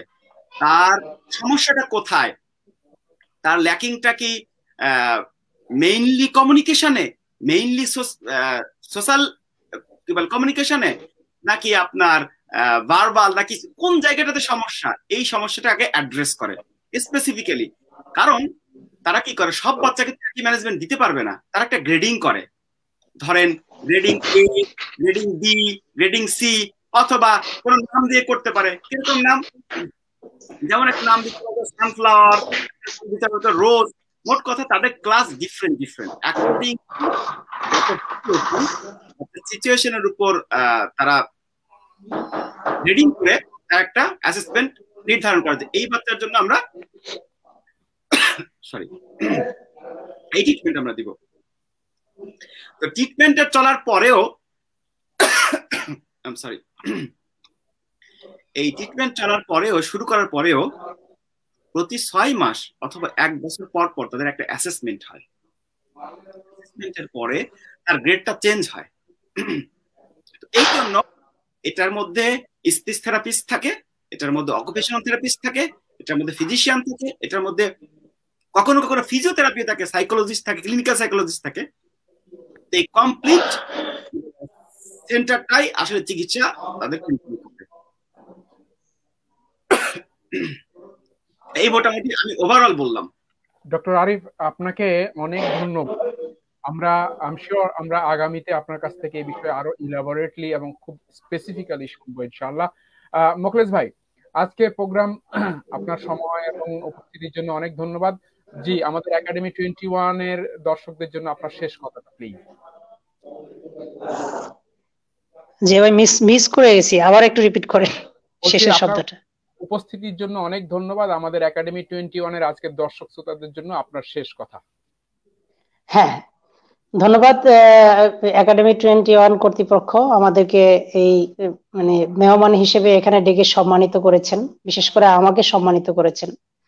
আমি এই এই এসে অনেক শিখতে পারি, অনেকগুলো জিনিস মানে আপ টু ডেট নলেজ সম্পর্কে আমার হাতে খড়ি হয় এখানে। তো এটা আমার জন্য সুবর্ণ সুযোগ। পাশাপাশি দর্শকদের উদ্দেশ্যে যে অটিজমকে ঘাবড়ানোর কিছু নাই, ভয় পাওয়ার কিছু নাই। আমরা এটাকে একটা মানে আমাদের সমাজের অংশ হিসেবেই ধরে নিয়ে আমাদের সর্বোচ্চ যেটা করার সেটা করার জন্য আমরা ভূমিকা রাখতে পারি। তো যারা নিয়মিতভাবে একাডেমি 21 দেখছেন এবং প্রোগ্রামগুলো দেখছেন, আমাদের সঙ্গে যুক্ত থাকেন, জড়িত থাকেন। আশা করি ভবিষ্যতে আমরা আরো ভালো কিছু উপহার দিতে পারবো। থ্যাংক ইউ মোখলেস ভাই। আমি মাঝখানে মরিয়ম মাসুদ আমাদের এক দর্শক, এক শ্রোতা, উনি প্রশ্ন করেছেন যে এবিএ কোন হাসপাতালে করায়, উনি জানতে চেয়েছেন। আমি ভাবছিলাম যে আপনি কি কোন রকম ইয়ে করবেন কিনা, প্রশ্নটার উত্তর দেবেন কিনা। এটা কি আমাদের দেশে, বাংলাদেশে? জি, বাংলাদেশে জানতে চেয়েছেন, বাংলাদেশে কোন হাসপাতাল? বাংলাদেশে বঙ্গবন্ধু মেডিকেল ইউনিভার্সিটি পিজিতে হয়, এবং ঢাকা শিশু হাসপাতালে আছে, এবং সিআরপিতে আছে। সিআরপি যেটা সাভারে আছে, সিআরপি এখানে আছে। এরপরেও হ্যাঁ, এই 3টা জায়গায় আপনি পাবেন আপাতত। মরিয়ম মাসুদ, আপনি আশা করি আপনার উত্তর পেয়েছেন। আমাদের এই প্রোগ্রামটা জাপান, মানে far east, east Asia, middle east, মধ্যপ্রাচ্য এবং আফ্রিকা, ইউরোপ, সারা বিশ্ব থেকে দেখছে। আপনাদের সকলকে অসংখ্য ধন্যবাদ। আমাদের দর্শক শ্রোতারা যে যেখান থেকে দেখছেন, অনেকে মন্তব্য করেছেন। আমাদের শিবলি সাদিক ভাই একাডেমি 21 এর সাথে, একাডেমি 21 এর একজন ফেলো, এবং উনি ওখান থেকে বতসোয়ানা থেকে বসে বসে দেখছেন। আর আরিফ ভাই, ডক্টর আরিফ, আপনি জাপানে, এখন বাজে হচ্ছে রাত 12:15। তো আপনাকে অসংখ্য ধন্যবাদ। মাঝরাত পেরিয়ে গেছে আপনার। আপনি আমাদের দর্শক শ্রোতাদের উদ্দেশ্যে প্লিজ শেষ কথাটা বলবেন প্লিজ। জি, সর্বপ্রথম তো ডেফিনেটলি কি বলে, আল্লাহর কাছে শুকরিয়া যে আমরা এমন একটা মহতি শোতে সবাই মিলে উপস্থিত হতে পেরেছি। একাডেমি 21 এবং একাডেমি 21 এর সমস্ত কলাকুশলীকে আমার অন্তঃস্থল থেকে আন্তরিক ধন্যবাদ যে আমাকে এমন একটা শোতে আমন্ত্রণ জানিয়েছেন। বিশেষ করে কি বলে সাইকোলজিস্ট মোখলেসুর রহমান ভাইয়ের কাছ সাথে বসতে পেরে কি বলে আমি নিজেকে অনেক ধন্য মনে করছি। সেই সাথে আমি যারা অটিজমে আক্রান্ত শিশুদের বাবা মা অথবা যাদের বাচ্চারা অটিজম নেই, সুস্থ স্বাভাবিক বাচ্চাদের বাবা মা, সবার উদ্দেশ্যে আমি একটা কথা বলতে চাই। সেটা হচ্ছে যে আপনি চান আপনার সন্তান আপনার চক্ষু শীতলকারী হোক, আপনি চান আপনার সন্তান যেমন স্বাবলম্বী হয়ে জীবনযাপন করে। সেজন্য আপনাদের কাছে আমার অনুরোধ যে আপনারা মেহেরবানি করে আপনার সন্তানদেরকে অবশ্যই তাদের স্বাবলম্বী হতে সহযোগিতা করবেন, তাকে হ্যান্ডিক্যাপ করবেন না। আপনি অবশ্যই তার স্বাধীনতার রেস্ট্রিকশন আপনি অবশ্যই রাখবেন, যে আপনার সন্তান কোথায় যাচ্ছে, আপনার সন্তান কি করছে সেটা আপনি অবশ্যই খেয়াল করবেন। কিন্তু আপনাকে একটা নির্দিষ্ট লিমিট পর্যন্ত তাকে ছেড়ে দিতে হবে, তাকে তার মতো করে জীবন গড়তে সুযোগ দিতে হবে। আর অটিজমে আক্রান্ত বাবা মার উদ্দেশ্যে আমি স্পেশালি বলবো যে আল্লাহ রাব্বুল আলামিনের পক্ষ থেকে এটা আপনার জন্য পরীক্ষা। আপনি অবশ্যই তার সর্বোচ্চ কেয়ার অবশ্যই করবেন, কিন্তু আপনার অন্যান্য দায়িত্বকে আপনি কোনোভাবেই ভুলে যাবেন না। এবং সব থেকে বড় কথা যেটা, সেটা হচ্ছে এই আকাশের মালিক, যে আপনার এই সন্তানের মালিক, সেই মালিকের কাছে শেষ রাতে আল্লাহ রাব্বুল আলামিনের কাছে হাত তুলে চোখের পানি ফেলে দোয়া করবেন। তিনি হচ্ছে কি বলে আকবর, তিনি সবকিছু করতে পারেন। তিনি যদি শুধু বলে হয় হও তাহলে হয়ে যায়। সুতরাং আপনার বাচ্চা যে সুস্থ স্বাভাবিক জীবন লাভ করতে পারবে, সেটা তার দয়া তার করুণাতে খুব সহজেই সেটা সম্ভব। এবং আমরা আমাদের চোখের সামনে অনেক এক্সাম্পল দেখেছি। তো আমিও আপনাদের জন্য দোয়া করি অন্তরস্থল থেকে, আপনারা আমাদের জন্য দোয়া করবেন। আবার ভবিষ্যতে কোনো এক সময় দেখা হবে ইনশাআল্লাহ। সেই পর্যন্ত বিদায়। আসসালামু আলাইকুম ওয়া রাহমাতুল্লাহ। ওয়ালাইকুম আসসালাম ডক্টর আরিফ। শুধু দর্শক শ্রোতা সারা বিশ্ব থেকে আপনারা যে যেখান থেকে দেখছেন, আপনাদের সকলকে অসংখ্য ধন্যবাদ। মোখলেস ভাই এবং ডক্টর আরিফ, আপনাদের দুজনকেই একাডেমি 21 এর পক্ষ থেকে আমি ব্যক্তিগতভাবে আমি জিয়াউল হক ইংল্যান্ড থেকে ধন্যবাদ জানাচ্ছি, এবং একাডেমি 21 এর অন্যান্য যারা যেসব স্কলাররা আছেন এবং যারা পিছনে থেকে কাজ করছেন তাদের সকলের পক্ষ থেকে আপনাদের কাছে কৃতজ্ঞতা জানাচ্ছি। আপনাদের দুজন যা নিজ নিজ অঙ্গনে এক্সট্রা অর্ডিনারিলি সাকসেসফুল ব্যক্তি, আপনারা এসে আমাদেরকে সম্মানিত করেছেন, আমরা সম্মানিত হয়েছি। আপনাদের সময় এবং আপনাদের সাহচর্যের জন্য আমরা আপনাদের কাছে কৃতজ্ঞ। যদি দর্শক শ্রোতা, আবারও আপনাদের সঙ্গে দেখা হবে আগামী শনিবার মনোসংলাপের 44তম পর্বে। ততদিন আমরা সবাই ভালো থাকি। আসসালামু আলাইকুম রহমতুল্লাহ।